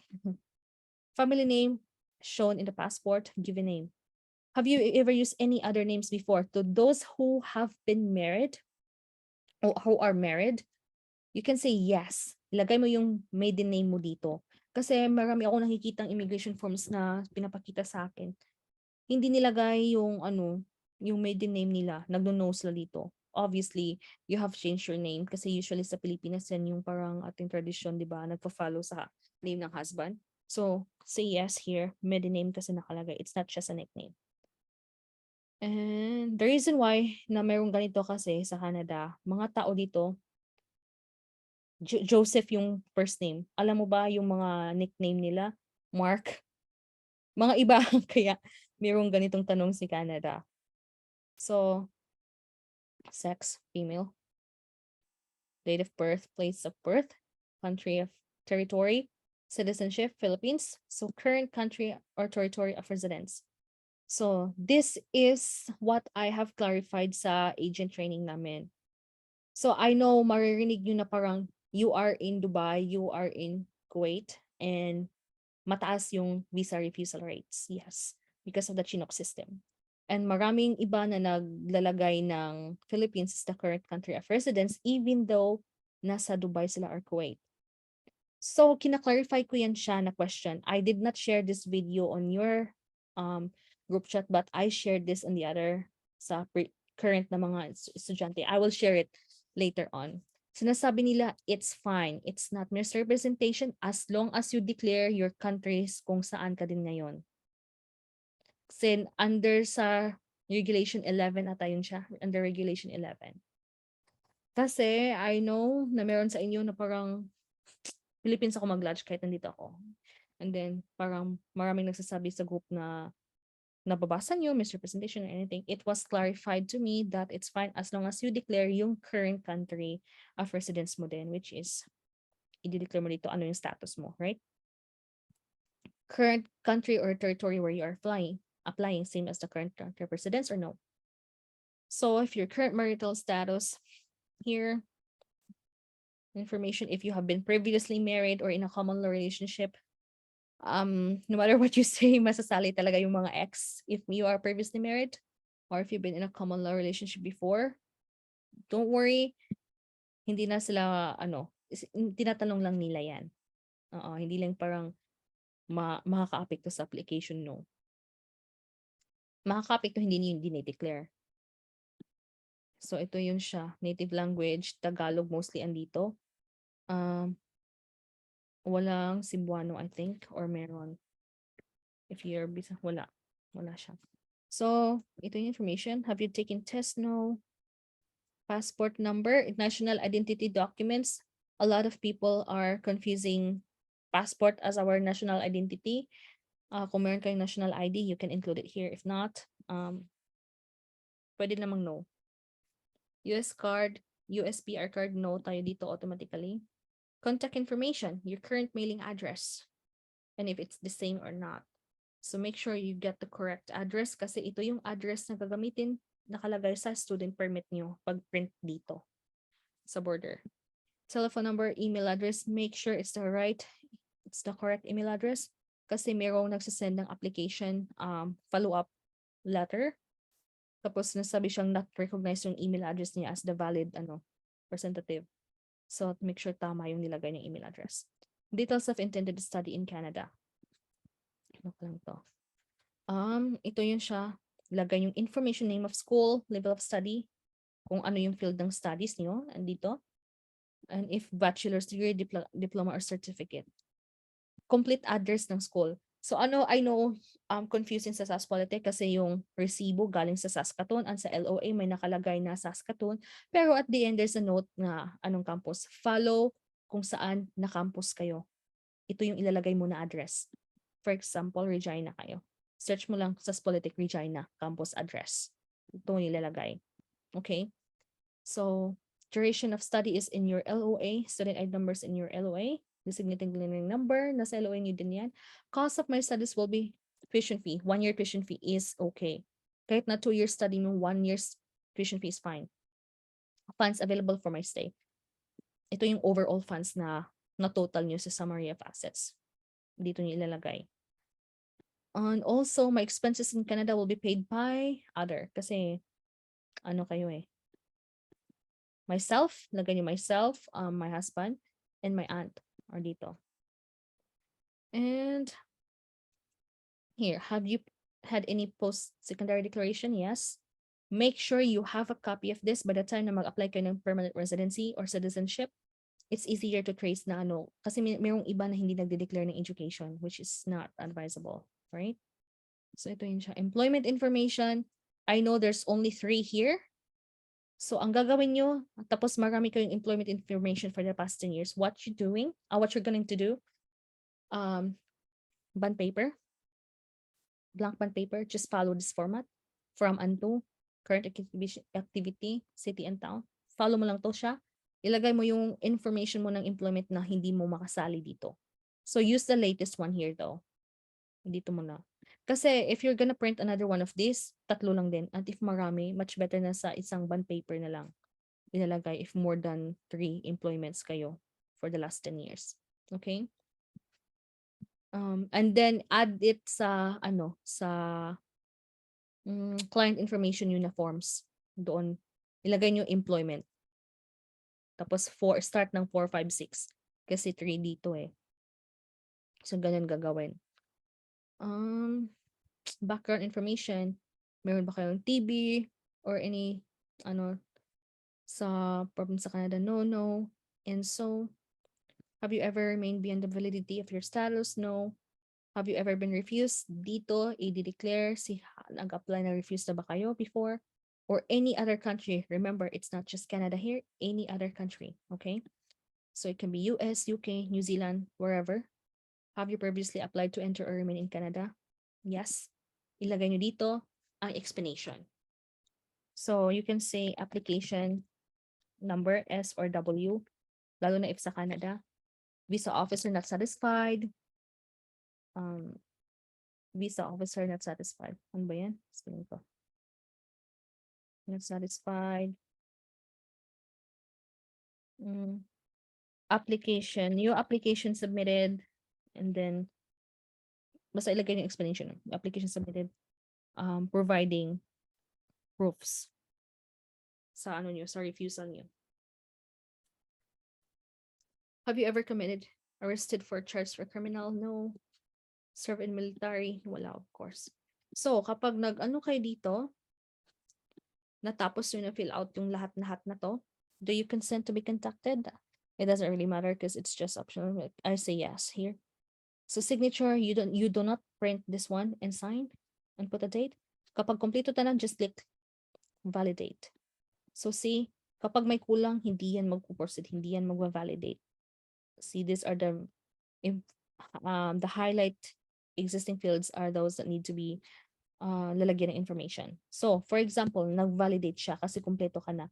May lalabas na 2 page. The one would be the barcodes. Na ilang barcodes yun. Once na-validate at lalabas yung barcode, you can just click save. Make sure to save it all the time. Kasi pag na-save mo yung old, na-upload mo yung old walang barcode, I don't think na magpo-proceed to upload, but just to be safe on the safe side. Diba? So now, let's proceed back here. Evidence of work permit, ito na yung co-op mo. So do not just upload the co-op. Kasi may iba na 2-3 pages of LOA. Yung in-upload lang nila for co-op is yung last page. No. Everything, kung ano yung in-upload nyo sa letter of acceptance, i-upload nyo na din sa evidence of work requirement study. Matagal ako nagdulo na siya. So, kung anong letter of acceptance, yun din yung evidence of work requirement. Passport, ito yung sabi ko na passport. Compilation of your old and previous passports. Use of a family member. Since you are the principal applicant, kailangan mo talagang merong ganito. So, ito yung questions before. Kung sino daw ang pipirma, family member ba daw yung mga sister, parents? No, it has to be whoever is on your application kasali na dependent. So for example, si husband, lagay mo name ni husband dito, relationship is spouse, date of birth, and sa anak mo dito. Pero since minor yung mga anak mo, only 18 years old and above are going to sign. So si husband mo dito, number 1, husband mo din dito na signature. Okay? Kapag andito ka may mga anak ng minor less than 18 years old, it's fine na walang signature, the rest. Yung ano mo lang. Tapos ito, signature ni husband mo. And date. And that's it. So hindi yung family member ha, naka-declare sa family information na family member yung parents mo and anything. Kung sino lang na family member ang registered kasali sa application mo, yun na siya. And next is proof of means of financial support. Ito yung proof of funds na 4 MB lang din ang allowed i-upload. Dito yan siya. Marriage license certificate. Dito. Digital photo. Family information. This as I've said earlier. Ganito din siya pag i-open for pag sa Adobe na yan.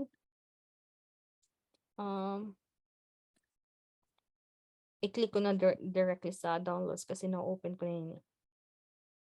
So, ganito siya. You are the student and family member mo dito. Make sure you are going to declare all of your family members. Children kahit na stepchildren, adopted or stepchildren pwede dito. So if you are married, you don't need to sign this one. If single ka lang, dito ka mag-sign. If wala kayong anak, sign kayo dito. Brothers and sisters, if kulang to siya, as mentioned, marami kayo, pwede kayong mag-print ng the same form na page 2. Tapos ilagay nyo lang yung information nila and that would be on the another sa client information na ilalagay. Hindi dito. And also certification section design and date, and that's it. Where am I? Ang daming ano no. Anyway, so this is the optional documents. It says here optional, but really this is very important. It has a huge impact on your application. So ito siya mostly importante dito is if you have previous if you have previous position in the government and also travel histories, dito yun siya declare. So always validate and save. You are the principal applicant. Full name, date of birth, UCI. If you don't have UCI, leave it blank, that's fine. So we don't have military services unlike in South Korea. Witness ill treatment of civilians, membership or association with organizations, nope. Government positions, if you have been like sa national, if you have town councilor before, mayor, mga ganon, hospital administrator, dito mo siya ilalagay. Wala tayo yan. Previous travel, yes, dito mo siya ilagay. So if you have more than previous travels, just use plus. Okay? And if maximum plus na talaga, kasi marami pa din tayong travel history, ewan ko na lang. I think it's madami siya, honestly. Oh, see? So it's fine. So, validate and save, remember? And client information. So you are going to upload here yung sa mga SOP, home ties, personal information, certificate of employments, dito mo siya i-upload. Any properties, home ties, mga ganun. Dito siya upload pictures. So since you have a family member, may asawa ka, so this is the information for him. Ito yung IMM 1295 sa open work permit. It varies sometimes. So minsan mabilis ako dito. So UCI, the same. So it's basically the same as student permit except on this part. Dito sa part na to. Instead of details of study, details of intended work in Canada. So anong applyan ni open work permit? Open work permit. Kapag SINP na kayo and meron kayong SINP na apply kayo ng work permit, you choose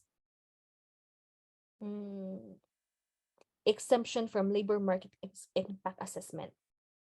Ito yung ilalagay nyo sa SINP kapag hindi kayo LAMIA. Pero kung LAMIA kayo, ito yung pipiliin nyo na stream. Kasi 'di ba as mentioned earlier, sinabi ko na SINP, kapag na-nominate ka ng province, you have like 2 years na meron silang work permit support letter na it will help you apply for 2 years na work permit while waiting for your permanent residency. Kaya sinasabi ko na for you have an idea. So, name of employer, since wala kayong employer dito kasi open work permit nga ngayon is estudyante, it's fine, wala. Complete address of employer, intended location, lagay nila yung name, address ng school. Province, Saskatchewan. Kahit na nakalagay dito is Saskatchewan, you can work anywhere in Canada because it's an open work permit. Okay? Occupation in Canada will be kung ano yung targeted occupation nyo. You can put it there or it doesn't really matter kasi walang open work permit. Duration of expected employment, ilagay nyo lang din yung duration ng studies dito. So itong let me offer up employment number exempt, ito yung ibibigay ni HR kapag meron kayong SINP job offer and sila yung mag-i-enroll sa federal and bibigyan kayo ng number dito nyo isusulat. But since it's an open work permit, it's fine. Education, no or yes, isasalin nyo. The same if the employment is more than 3 employers for the last 10 years, ganun ang gagawin. Mag-ano ng separate papers, wag niyong piliin na hindi na ilagay. Ilagay niyo talaga, gumawa kayo ng way na malagay. No. Yes. If na refused, then what? Yeah, basically just validate and then the same, there will be a barcode after. Make sure after you get the barcode, ano na nangyari nito? Ano na? Save. Okay? So family information ni husband, passport niya, purpose of travel. The purpose of travel here, if you click the question mark, it says, ito, flight ticket departing Canada, travel itinerary, proof of medical appointment. But since he is independent, spouse is independent, letter of acceptance ni estudyante ang ilalagay sa purpose of travel. Okay? Letter of acceptance, everything. Letter of acceptance. Hindi yung parang first page lang. Lahat talaga yung pages. Digital photo, proof of upfront medical examination, and the same optional documents, temporary residence, ito yung immigration forms na pinakita ko earlier, and of course, yung client information. Dito yung personal information ni spouse, open work permit. So, everything is uploaded, everything's good. You get to pay this one, 575 Canadian. Family biometrics fee. Sinabi ko kasi ata na, dito na siya, 170. Kahit na ilan pa kayo, family is 170. So, student permit, work permit fee, and open work permit holder fee. If for some reason na-refuse kayo, yung kayo lahat family, itong open work permit holder fee is refund to siya itong 100. Okay? It might take a while, weeks, days to weeks, depende. But refund to si open work permit holder fee if ma-refuse ka ng visa. Just check your statement accounts. So basically that's GCKey. That's how you get to know them. Don't be afraid in exploring. Just explore nyo lang. Familiarize them. Ito yun siya. So I think that ends our GCKey information. As well as the immigration forms. It was a really, really quick explanations sa immigration forms. And I know you guys still have some question. So let's proceed to that quickly. Yung quickly natin umabot ng almost 2 hours. Ma'am, may question lang. Yeah. Regarding dun sa husband ko, kasi ako yung student, tas yung husband ko, open work permit. And then, na-mention mo yung dun sa, kunwari, meron kang stepdaughter. Oo, kailangan namin siya i-declare, ganon. Yeah, Oo, kahit ako yung student. Yes. I-declare Okay. siya sa family information ng husband mo na form, not your. Okay. Hindi sa akin. Sa family immigration mo. Stepdaughter mo siya, di ba? Yes. Kasali mo siya if kasali mo siya. Kasali ko siya dun sa sa family members ko. So the thing is, ganito siya. In the future, if you guys are planning to sponsor the family members na nakalagay sa application nyo at hindi nyo siya na-declare, hindi nyo siya makukuha. Okay, pero ano siya, dapat i-declare. Dapat i-declare talaga para Oo, kasi ano siya, 'di ba ano ang Canada sa mga, kailangan lahat ng ano ide-declare. remember yung pinauwi na husband kasi yung asawa hindi dineclare tapos later on asawa na nagsasabi sa immigration na hindi siya honest, yung misrepresentation, hindi dineclare. So, Mm, so since kahit hindi ko siya, biological daughter, stepdaughter, kailangan ko siya i-declare meron bang papers na na mo? Or wala kasi hindi ini-step lang eh. Sa oo, husband mo, i-declare talaga siya na daughter niya. Ganun. oo, sa form ng husband Oo, ko, sa form ng husband sa mo. OWP, Oo, 'di ba open oo, dun ko siya ide-declare pero sa'kin, step. oo, Step. ide-declare ko rin siya. I-declare mo din siya. Yeah. Okay. And then, second question, Mm-mm. yung husband ko kasi nag-apply meron siyang LAMIA way back 2013 na nabigyan siya ng job offer sa Canada. Mm-mm. And then nakapag-biometric siya, nakapag-medical siya, Mm-mm. and afterwards na-deny siya. That was 2013 pa. Even if it's 2013, Mm.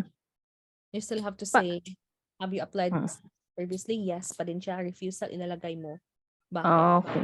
Sa kanya yon sa Kanya yun. OWP. Oo. Okay, sige ma'am. Yun lang po. Oo. Mas maganda if ma-recall mo yung application number para ganun. Tapos, na explanation na lang na not satisfied si visa officer. Mga ganun. Ano po, Ma'am, mas maganda kung Yung explanation, explanation? oo, sa yung sinasabi kong chat box kung saan parang explain mo kung ano yung refusal or Reason. yeah. Reason ng refusal niya. And then yun nga, ano ko lang, i-recap ko lang ma'am. Yung stepdaughter ko, kailangan ko i-declare both sa amin dalawa ng husband ko. And Oo. then yung sa 2013 pa na denial niya, kailangan din i-declare dun sa OWP Yes. application. Okay, thank you ma'am. Thanks. Sino to ma'am, sila? Sino yun? ma'am, Oo. si Richland po. Oo. Pasensya na ulit. Mm. Ma'am, kasi may daughter and son ako sa ex-wife ko. But we are annulled. Mm. Ngayon, nasa New Zealand na sila. PR na yung kids ko. Need ko pa ba silang i-declare? Kahit Yeah. wala kaming communication na eh. Need mo pa din siya i-declare tapos ilagay mo na lang non-accompanying. Mm-hmm. Mm. Need pa bang kasi yung son ko lang yung huli kong nakausap noon. Meron lang ako kasing documents as an attachment yung birth certificate nila noon. Mm. I don't think you're gonna include them as your home ties kasi hindi na kayo together sa Pilipinas, right? So I don't think you need any documents na proof na meron kang anak or dalawa kasi parang hindi siya like what's the significant ano yung significant contribution nila sa application mo. Hindi mo din sila Declaration na lang po ng name. Oo, declaration na lang sa immigration form, sa family immigration form. Unless kung talagang gawin mo silang home ties, which is you need proofs na birth certificate nila, ganun. But since wala, just for the sake of declaring Ngayon, family members. meron pa po kasing isa. Pasensya na po. Mm-mm. Meron pa po kasing isa. Girlfriend ko, dati kong girlfriend, nagkaanak kami. Mm-mm. Kaya lang, tinatago namin kasi kilalang politician yung lolo. Mm-mm. Do I need to declare? Yes. If in-acknowledge ka as the father of the child, then yes. Nakapirma po ako sa likod ng birth certificate. Oo. Kailangan mo siya kasi in the future kasi para hindi ka mahirapan na mag-sponsor, for example. O nga po, bala ko kasi kuhanin siya, kaya lang wala pang funds. So, ilagay mo siya. Declare mo. Pero nasa parents ko po siya eh. Declare mo. Nakatago. Mm-mm. Oo. Hindi kaya magkaroon ng complication. No, it shouldn't be.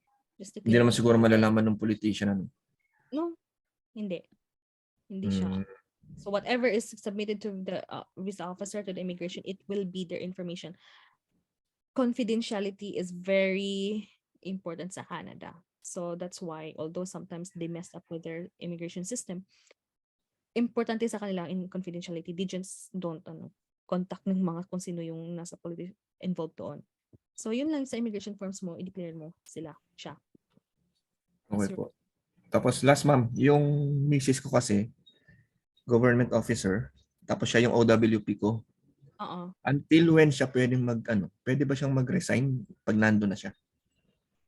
I believe if government ka, nagtatrabaho, nalilipad ka outside of the Philippines, need mo ng letter sa DILG or mayor.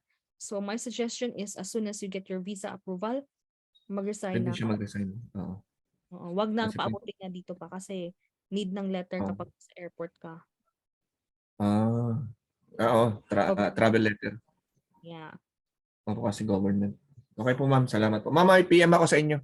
Sige, mamaya bukas ko na sagutin. Catherine? Salamat po. Opo. Hi, ma'am. Kumusta po? I'm okay. Ma'am, question ko lang po dun sa mga passports ng anak ko. Oo. Kasi minor sila. Oo. Ako na lang po ba ang dapat magpirma mag-sign ng mga dun sa bio page ng passport nila? It is stated sa DFA na leave it blank for passports of children less than 13 years old. Leave it blank. Yung pong isa, 13 years old. Tingnan ko ha, share ko sa iyo yung screen. Just a moment here, DFA. Because we want to make sure na passport. So, ito yung nakalagay. I'm gonna share my screen here quickly. For minor 12 years old and below, leave it blank. Ito yung nakalagay sa kanila. So, if 13 years old and above, notice. Sorry. So, if for applicants 13 years old and above, ano ba yan? Passport ni DFA. Website ni DFA. Ang gulo. So, si 13 mo, pwede na ba siya mag-affix ng signature? Makapag-signature na siya?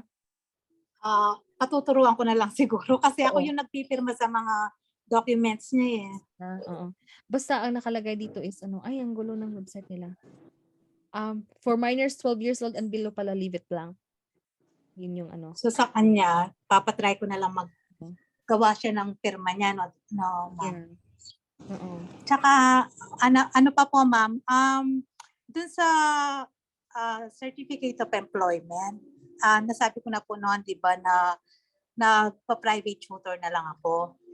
Oo. Ay, okay na lang po ba yun?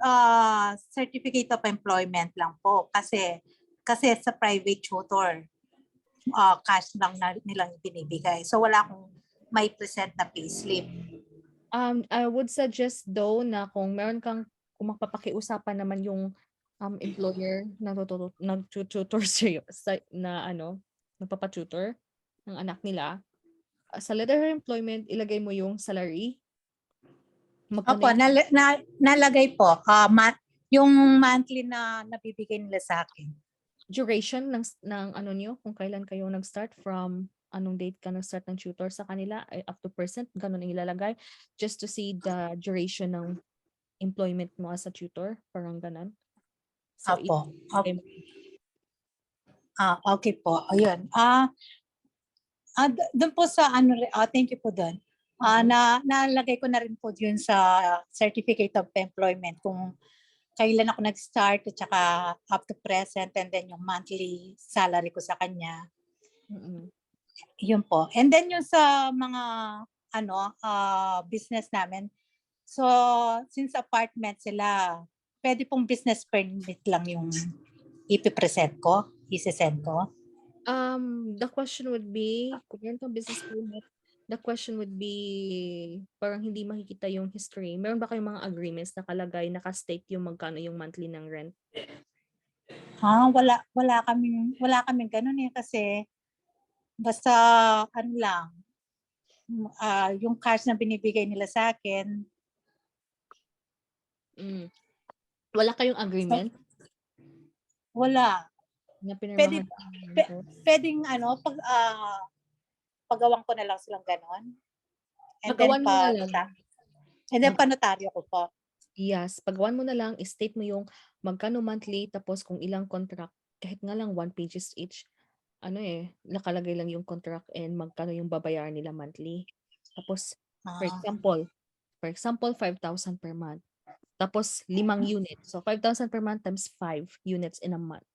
So sa 1 month, meron kang 25,000 na income. Parang ganun. So, mas take mo sa summary of assets yung future income mo dahil doon nakalagay na okay, ma'am. sa apartment continuous income. Yes, ma'am. So kahit wala na akong ipe-present na DTI basta business permit at saka wala na akong ITR. Yeah, kasi mahirap naman talaga pag walang ITR, di ba? Hindi natin yan pwedeng pagawan right away. Oo. Oo. So yun na lang, at Yun, least yun. oo. So business permit at saka yung list of contract na lang, no, ma'am? Yun lang. Oh, sige, ma'am. At saka last na lang po, ma'am. Medyo naligaw ako dito sa ano ko kasi hindi pala siya ano ng Adobe yung laptop ko. So, yung pong yun yung forms, so ida-download lang po yun. And then dun ko fill upan. Oo, download mo yun siya kasi pag hindi mo siya inopen sa Adobe or sa Adobe, hindi mo makikita yung forms. So, Okay, marami ma'am. question na there's something wrong with their computer, or ganun, hindi. Sa Adobe talaga siya i-open. So, yun, yung application, lahat ng mga naka-blue, kasi nakagawa na akong GCKey, ma'am eh. So, lahat ng naka-blue na dito na ida-download ko yung mga IMM 1294. Yep. Ida-download ko lahat yun, no, ma'am? Yes. Ito lang yung ito lang po yung mga merong compress and compile, and then the rest individual upload na. And the rest is like yung mga compression ng files is mostly yung mga big files na nasa proof of funds and client information. So the rest yung mga immigration forms would be individual upload na yan ng mga documents. Although I know na na-share sa group before na kung ano yung pattern or list sa ina-upload nila, nakalagay doon na minsan yung travel history na sa passport, ay yung travel photos sa passports, para to lessen sa discard nyo yan para lang mag-less. Opo, ma'am. Ano na lang po? Yan. Last na lang po yung meron na kasi ako nakikita yung gumagawa sila ng table of content. Paano po gagawin yun? Nandito po ba yun sa o gagawa ka sarili mo ganun? There are some guidance. There are some table of contents na i-guide mo para mag-compile ka. But it's up to you. Anyway, you will have to follow your own Pero meron akong i-share. You can take a screenshot later on sa Sige. table of contents. Although it's to each their own, ha. Meron kasi iba-iba tayong way mag-present ng table of contents natin, but it's just up to you. Para merong idea. Okay? Okay po. Thank you po, ma'am. So basahin ko lang tong comment na sa question sa chat box, then I'll proceed to Riza.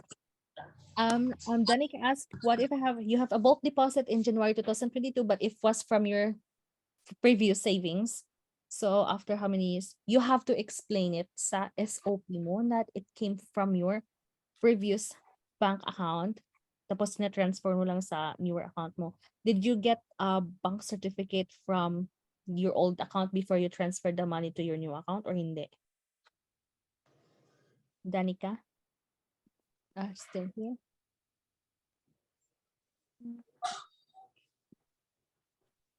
Wala siya. Okay, so if explain mo lang talaga sa SOP mo pag ganun ang nangyari, nag-transfer ka, bulk deposit siya, but it's like January, so it's been like 8-10 months na. Recommended din po ba ang GIC? If you have extra set of funds, yes, pwede kayong kukuha ng GIC. Advisable daw, GIC, hindi nyo siya makukuha ng buo dito. It would be every month. So if you think na it's fine to you na hindi isahang balik yung pera nyo ng GIC, for example, it's fine kukuha ng GIC. Oo. Riza? Hi, ma'am. Hi. Ma'am? Yes. Hi. Ma'am, may question po ako. Yung sa home ties ko po kasi, include ko po yung yung business nung brother ko po. So, pwede po yun, di po ba? Kasi parang ang i-explain ko po doon na pagbalik ko ng Philippines, magiging business partners po kami. Bukod po sa mga licenses, kailangan ko po bang i-explain sa SOP na or any documents na kailangan ko pa pong i-provide? Do you have any proof na mag-share talaga kayo ng business? Like maybe co-ownership? Like any deeds or affidavit na nagsasabi? Ayun, wala pa po. Gawin mo yun kasi para at least formal. Okay. So, dito po yung gagawin ko. Opo. Papers, parang hindi din siya legal. You can just say it all the time pero hindi mangyayari. Di ba? Much better na mayroong legal na parang napag-uusap na mag-share kayo ng any affidavits or yung mga co-ownership ganun. Sabihin mo. Pero kung hindi ko na po ilalagay na magiging business partners kami in the future, pwede ko pa rin po ba siyang i-include as home ties, yung business nung brother ko? Question is, what would be the how would it be significant to your home ties though? Paano siya? Like, uuwi ka. Wala kang ma-earn sa business ng brother mo. So, hindi mo siya Okay po. home ties. Di ba? Okay po. Sige po ma'am, thank you po doon. Tapos ma'am, yun sa bank statement po, magiging red flag po ba kapag walang withdrawals? Okay naman. Hindi Kasi po. So okay lang po siya. Okay lang siya. And the question is, makikita yung in and outs of the money. So, yun usually yung gusto nila. Pero, if Okay. you have valid, naman din na saan galing yung pera, then it's fine. It's for Kailangan ko pong explain kung bakit walang withdrawals. Kasi parang doon lang po yung savings namin and then may another bank account po kami na doon lang talaga yung mga expenses namin. Yeah, it's fine. Savings account naman isasabihin mo, hindi naman siya checking. Yung checking kasi yung parang day-to-day activities na Okay. funds, di ba? Okay po. Kasi savings na kalagay. Yeah. Okay po, ma'am. Ma'am, tapos kanina po, may na-mention kayo about dun sa designated country. Kasi currently po, nandito kami sa UE, buong family, kasama po yung mga anak po namin. And then, just recently po, nung July po, nagbakasyon kami for almost a month. Ano pong answer ko doon? Yes or no? Yung sa current, have you been to the Philippines? Opo. Hindi ka naman hindi ka naman more than 6 months doon sa Pilipinas, 'di ba? Hindi po. Okay, so no pa rin po. No pa rin yun siya. Pero of course, you have the option na sinasabi ko na pwede kang mag-Philippine Lodge kasi tapos i-declare mo lang yung status mo sa UAE. Okay. So pwede pa rin po. Legal pa rin po yung Philippine Lodge po. Okay po. I-clarify ko na yun. I will send the video later on. Okay, ma'am. Ma'am, tapos last question po about sa SP minor. Yung sa LOA po, may section po kasi doon na kailangan kong mag-upload ng LOA. So yung LOA ko po yon, yung i-upload ko para sa section.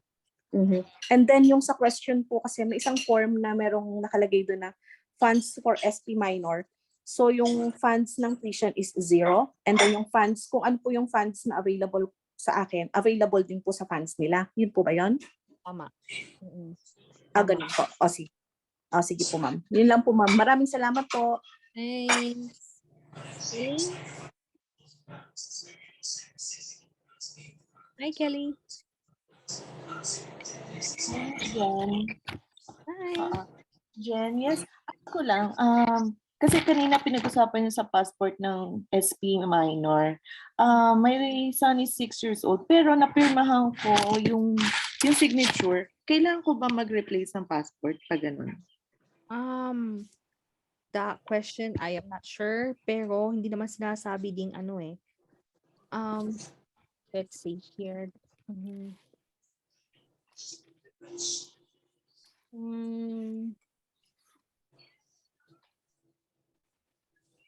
Affidavit of affects mo na lang ng affidavits, explanation na lang na letter na ikaw yung nag-sign. Anyway, kasi need ng proof yan. You're the mother. So, may birth certificate niya and marriage certificate or birth certificate mo. So, affidavit of explanation na ikaw yung nagsasign, sa'yo yung signature na sa minor. And then, one more question. Dun sa mga form, dun sa IMM 1294, digital signature or written signature? That one, Or IMM 1294 and IMM 1295, no signature needed kasi electronic submission tayo. Therefore, you can just click validate and then lalabas yung barcode and then save. And then at the end of your application, magsasubmit na, magla-lodge na ng visa app. Meron doon electronic signature. Ilalagay niyo yung full name niyo. So yun na yung signature niya. so full name lang for the electronic signature. Yes, full name lang siya. So make sure you get the correct name kasi makakonfuse kayo sa last name and first name. Sometimes we are kind of used to first name first bago ang last name. So make sure tama yung pag-enter ng signature niyo information. First name or last name. Yun yun siya. But yeah, no need to print it, no need to sign electronically kasi dahil sa ano na din, electronic signature afterwards. And lastly, Miss Jen, we visited Canada last 2015. Do we need biometrics pa ganun? 2015, Nasabi niyo, did you do your 2015. Come again? did you do your biometrics during 2015 or no? Yes, here in Manila, Oh yes. in Makati. Um, How about yung, so do we still need biometrics? no need na. That's No need na. yeah. And how about yung 6 years old na son ko kasi hindi siya kasama before sa Canada? Only 13 years old up or 17 years old are allowed to do biometrics. So it's safe na ano siya, wala siyang biometrics. It's fine. Okay. That's all. Thank you, Miss Jen. Thanks. All age 14 up ang allowed mag-biometrics, just to clarify. Okay, thank you. Thanks. I have question here from Karina. Sa may question po sa GCKey regarding medical, no pa din ilalagay kahit ng medical ka after mag-lodge kahit wala pang request for medical from Ircc. Karina, I'm confused of your question. Siguro nabasa ko na mabilis. No pa din ilalagay kahit nag-medical ka after mag-lodge. Yan yung sinasabi ko kasi pag no ang nilalagay mo, most likely they will send you a request ng medical and then eventually nagkaka-medical mo lang din. So, ang sinasabi ko, ang ginagawa ko is say yes. Kapag yung medical mo is within 1 week after mo nag-lodge, say yes. And then, i-web form mo yung upfront medical examination form mo. Kasi minsan may iba na nagsisend sila ng nagno-no sila and then doble nagsisend si immigration ng medical request and then ikaw din kaka-medical mo lang meron ka ng upfront medical IME form. So sa request kasi yan merong number sa IME na yan. Tapos iba din yung sa ibibigay ng medical clinic sa'yo. I would say yes. And then kapag within the week naman to follow na lang yung form mo, medical examination form para mas madali. Yeah. So, okay lang po ba if wala nang pumapasok na funds sa bangko or yeah, if unemployed ka and walang pumapasok, it's okay. Kung wala nang pumapasok din sa fund sa bangko mo na pera, how long ago was that though? Kung ilang days ka o years na hindi nagwo-work, 'di ba? Kasi the visa officer might think na how did you survive if hindi ka na nagwo-work and saan ka na kumukuha ng extra funds for your day-to-day living or expenses, parang ganon. So make sure maano mo to na aside from your savings sa bangko mo, meron kayong ibang funds na kinukuhaan ko sa yung day-to-day expenses. Parang naman, hindi lang ito yung pera mo. If you know what I mean. Faye, if meron kayong cars na may ORCR pero hindi nakapangalan sa inyo and as long as merong deed of sale, it's fine. Okay lang yan siya kasi deed of sale is also considered a proof na nasa sa inyo yung sasakyan na yon. So you can also still get the amount estimated value of that OR sa car nyo, masalin sa summary of assets and funds. And yeah, pwede siya gawing home price din. See. Then, Cherry. What if both SP applicant mother and anak? Ilalagay ko pa ba yung anak ko sa forms? Yes, even though sabay kayo. So if merong mag-ina or mag-ama mag-a-apply ng student visa application, kahit na sabay kayong naglalodge, you still have to declare them na children or anak mo or mama mo. Kasi kailangan siya eh. And who knows, yung ina-apply mo yung anak mo is 18 years old. By the time na mag-apply ka ng application for permanent residency, anybody below 22 years old, pwede mo siyang isali sa application mo sa permanent residency. So if yung anak mo is hindi mo siya dineclare na anak mo and then she is still below 22 years old, sa permanent resident application mo, hindi yan siya masasali sa application mo sa PR. So yes, ilagay mo pa din. And it doesn't reflect anyway na nag-apply siya for student visa. Unless kung andito na siya sa Canada kasi ang ilalagay sa address sa family information form is address sa Canada. So it's fine, Cherry, na no, dapat talaga i-declare yung ano. Regardless if mag-apply kayo sabay both as student. So, hi Edeline. Clarify lang, wala kaming need na i-print and sign na kahit anong forms. You have to print family information form. Yun yung needed ng signature. And also, aside from the, I think just the family, yung family representative form. So kung meron kayong spouse or dependent children na parang kasali sa application nyo, yun yung need yung permahan. Si spouse yung permahan na parang ikaw yung principal applicant, ikaw yung mag-handle ng application nila, representative. So that's okay. Dalawa lang i-print nyo doon kasi yung IMM 1294 and IMM 1295 are validation lang yun. Tapos yung nasa optional na information, application for temporary residence, wala yun siyang signature na needed kasi travel history lang validate and save. So yeah, dalawang forms, family information and also yung application for yung family representative. If for some reason meron kayong tao na mag-handle sa application nyo na you trusted them to open your file or to support your application, magpa-follow up, meron question doon, di ba? Kung meron kayong tao na ganun, if mag-yes kayo doon, may lalabas doon sa GCKey nyo na form that you have to sign. Ilalagay nyo yung information ng representative nyo and also yung tao na magpa-follow up ng application nyo sa immigration. That would be the time also na if download mo yun siya and i-print kasi they need your signature for that. Okay? Yes, this is recorded. Yeah. So recorded to siya. So Danica, getting back to you about your funds. Just if you have employment for the how many years of working and then saving that money, then you should be okay. Kahit na bulk deposit since 2022. Yeah, pwede yun siya. I think pwede ka pa din makakuha ng statement sa previous bank account mo if hindi mo pa na-close just to connect, just to see saan galing yung funds, tina-transfer mo. Baka pwede ka pang makakuha ng statement from that bank kung saan mo na-withdraw yung money mo before you transfer it. Kahit na na-transfer mo yun yung funds. At least makita yung connection. Okay. What else yung mga tanong nyo guys before we will end this session? Sinadya ko to kasi next week kasi may surgery ako and I will not be on my right state of mind dahil sa anesthesia. Kaya sinadya ko na talagang mag-ano tayo this weekend.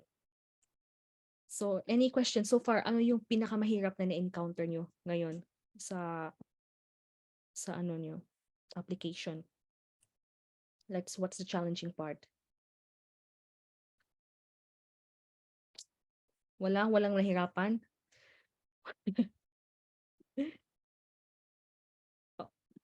Okay na kayo so far? Sige. So, if you don't... Funds. Wala? Okay lang? Okay naman. Funds, ma'am. I know.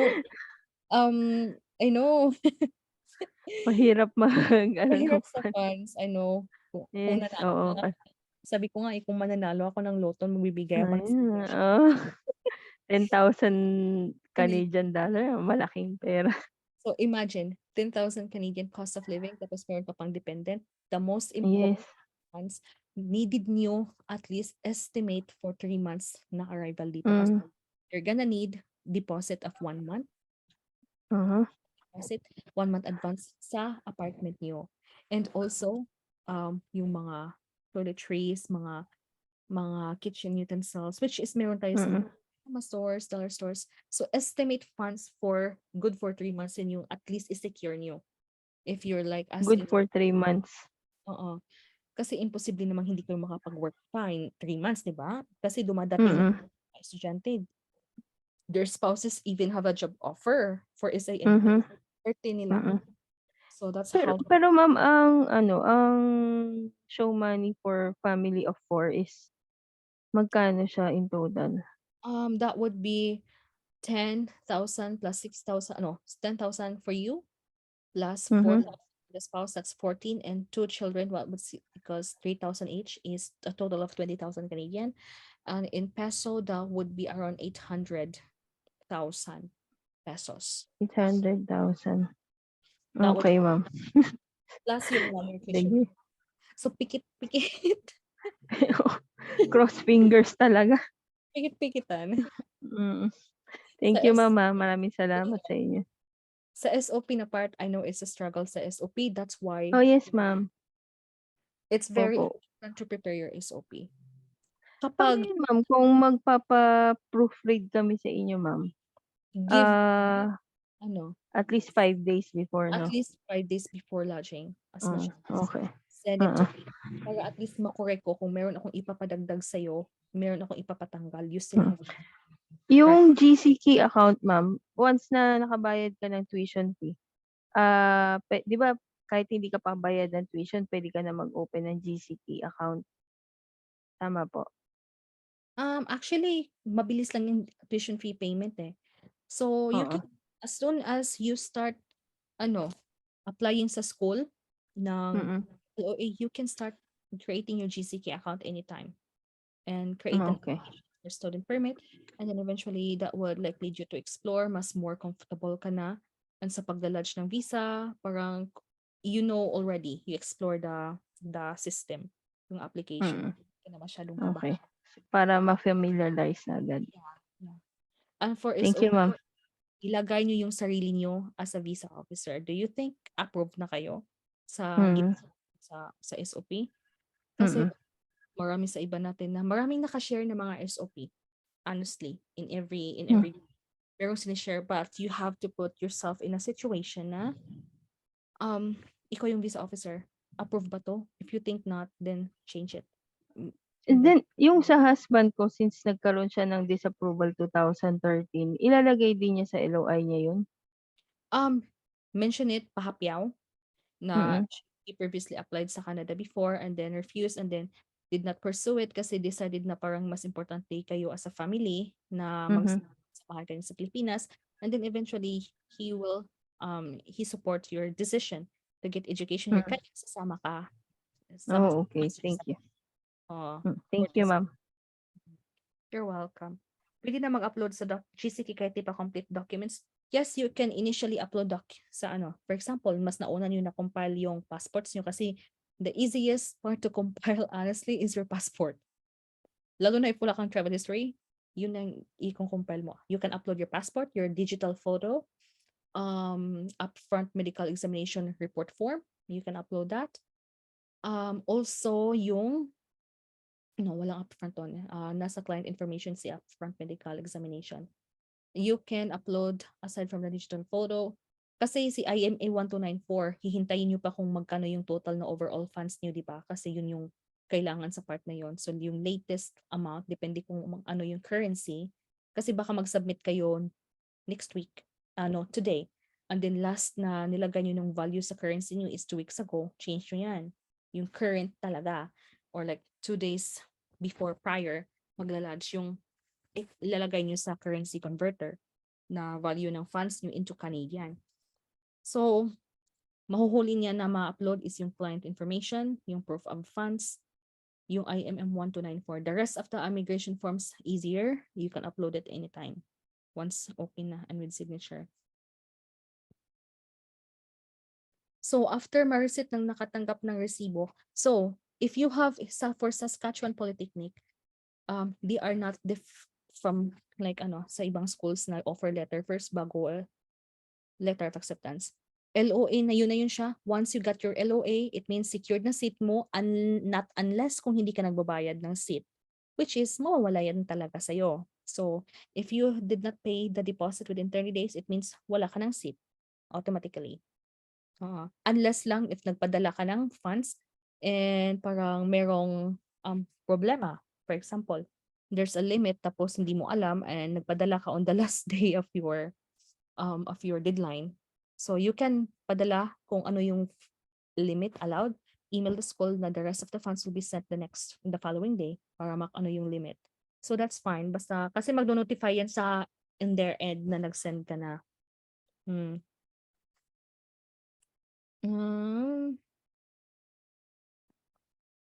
Okay. Ano pa masabi? So secure na yung seat sa merong LOA. Ma'am, Oo. Rich lang po. Oo. Ma'am, meron na po akong payment instruction to Oo. pay 10K. Any bank po ba yun? Yes, any bank. Any bank na dadalhin mo, it could be. Ma'am, naandun po kasi yung pambayad ko ng tuition ng 10K Mm. sa land bank ni Mrs. Okay. I don't Ang think bala ko po doon. O kung paano po kung hindi accept doon, ililipat ko yung pera. most likely, yeah. Kasi si land bank, I'm not sure if I have heard wire transfer sa land bank. So mostly Ang experience ko po kasi kay land bank, nung nag-withdraw ako di ba na-refuse ako sa ibang school, doon ko po pinadaan, na-receive naman po namin. Okay naman. Opo, at doon din po kami nagbayad dati kay NBCC. So if ganun, pwede Kaya po ang balak.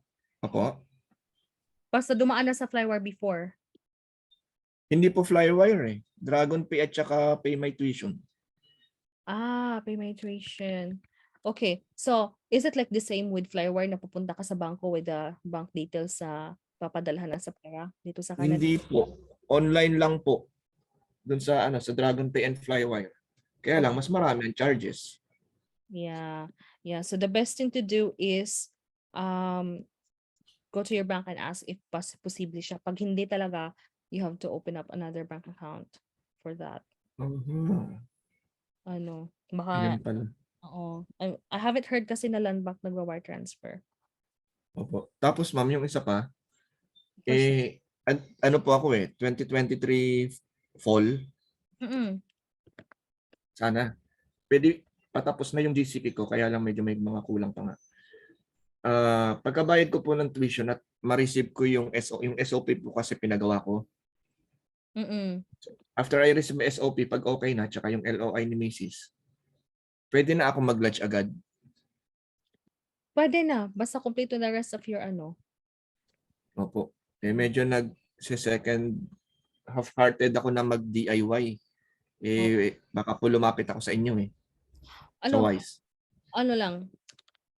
If you are not confident, you guys, ito yung kailangan ko na sabihin sa inyo. If you are not confident with lodging your visa application, you can ask to book one-on-one session, or if you have a couple na parang partner niyo dito sa grupo, sige, sabay tayong magla-lodge ng visa application para hindi sayang din yung time ko, di ba?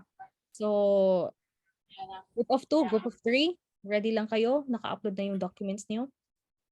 Then I can attend. We can do a session. Parang tama ba itong pinagagawa namin? Para damayan ko kayo sa kaba sa pagla-lodge ng visa application, it is much better if meron talagang nanonood, di ba? So, yeah, if you know na kayo makakasabay na magla-lodge ng application, let me know. Sabihin natin yung availability nyo, and we can set a time to do it. Opo. Tapos nakita ko po kanina sa inyong presentation, yun palang biometrics kasama na ng application form babayaran. Yes, $85. So, pupunta kayo sa VFS, wala na kayong mabayaran. And if you Opo. have already biometrics before, wala na. Kasi may question doon na have you have your fingerprints taken for the last 10 years? Sabihin mo na yes. So, it will not appear on your fees na babayaran. Opo. Tapos si minor po ay ano, yung SP minor ko is 7 years old at saka isang 2 years old. Hindi na kailangan ng biometrics, no? No, below 14 years old above lang ang 14 and below. Mm. Okay po. Okay. Yun lang po, ma'am. Thank you. Salamat po. Oo. Thank you, bye-bye. Hi, Rachel.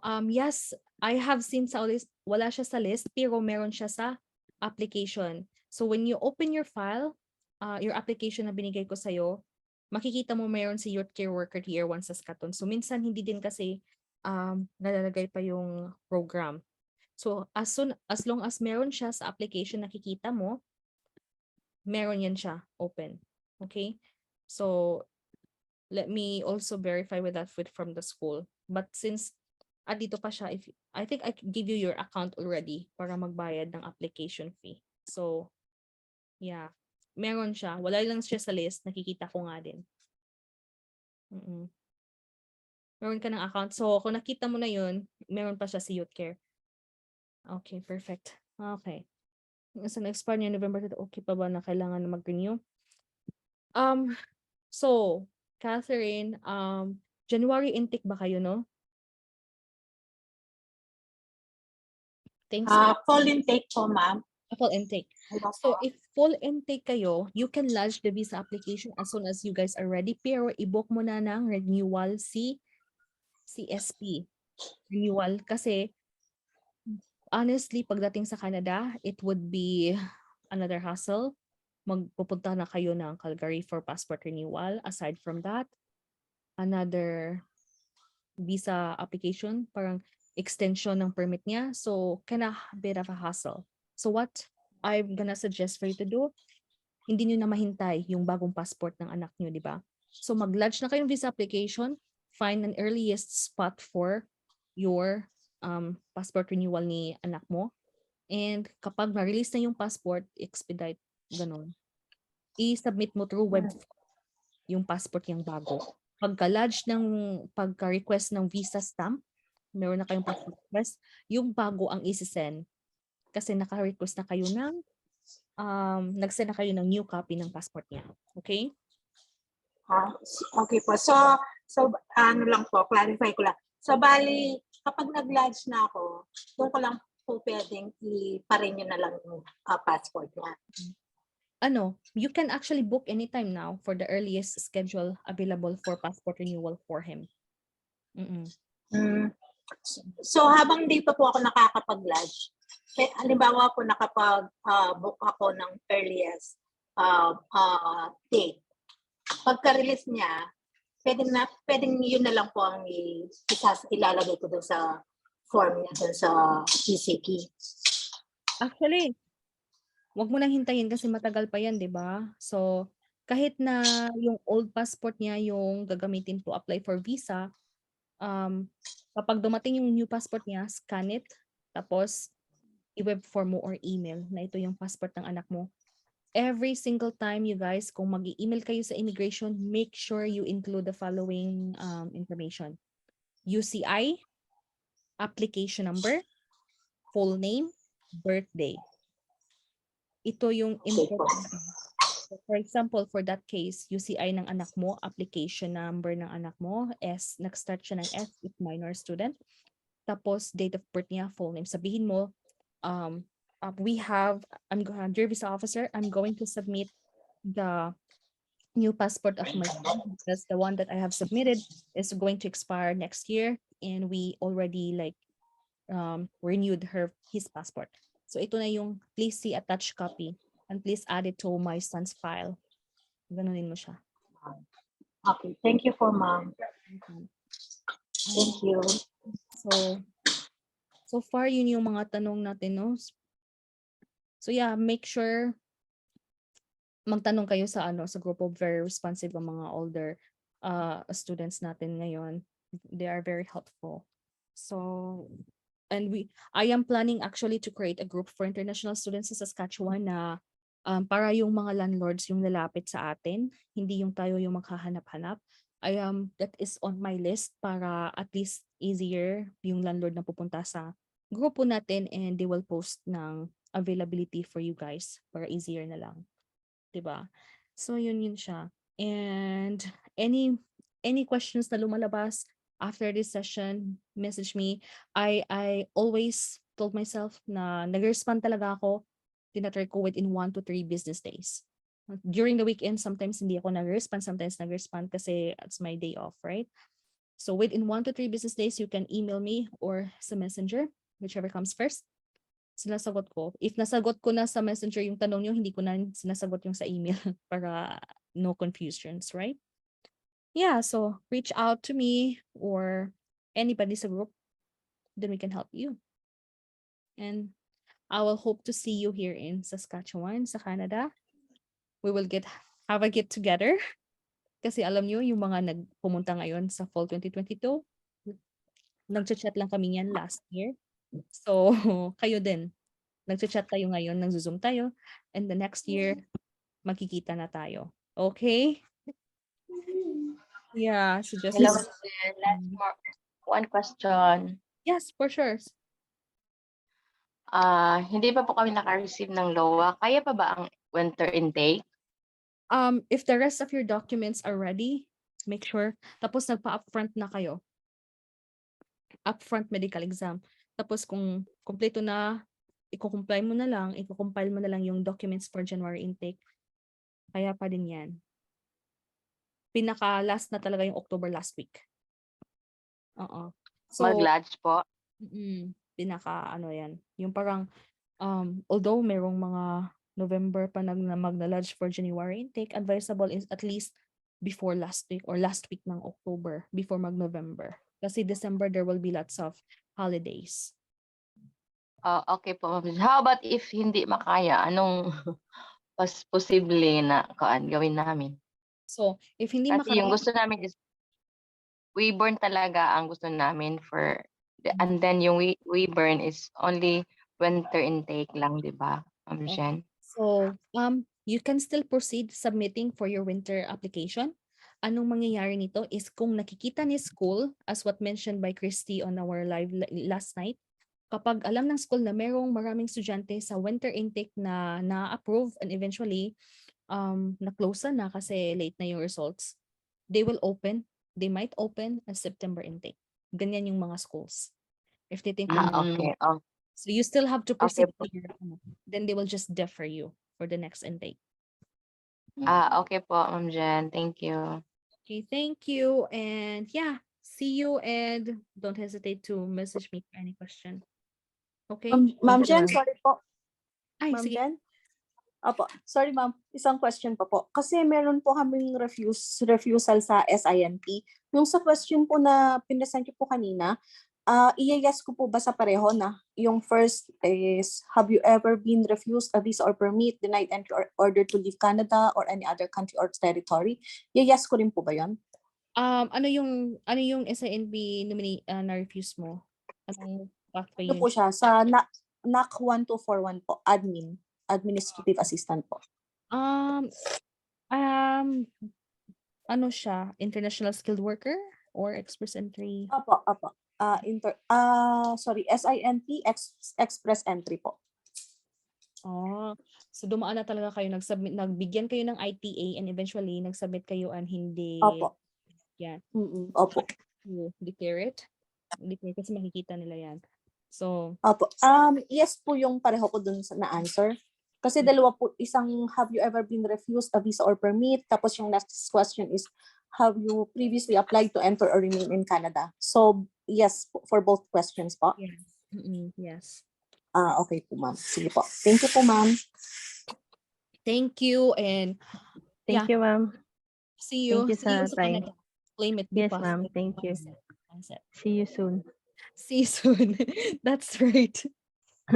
Okay, sige. Thank Thank you you. everyone. I'll post this on Bye-bye. Ingat po sa Bye, Ma'am Jen. surgery. See you soon. Thank you ma'am. God Thank bless. you. God You. bless. Ingat. Thank God bless po. Ma'am Jen. Bye. Bless. Bye. Oo. Pray me sa imong operation. Thank you. Okay, bye. Bye-bye.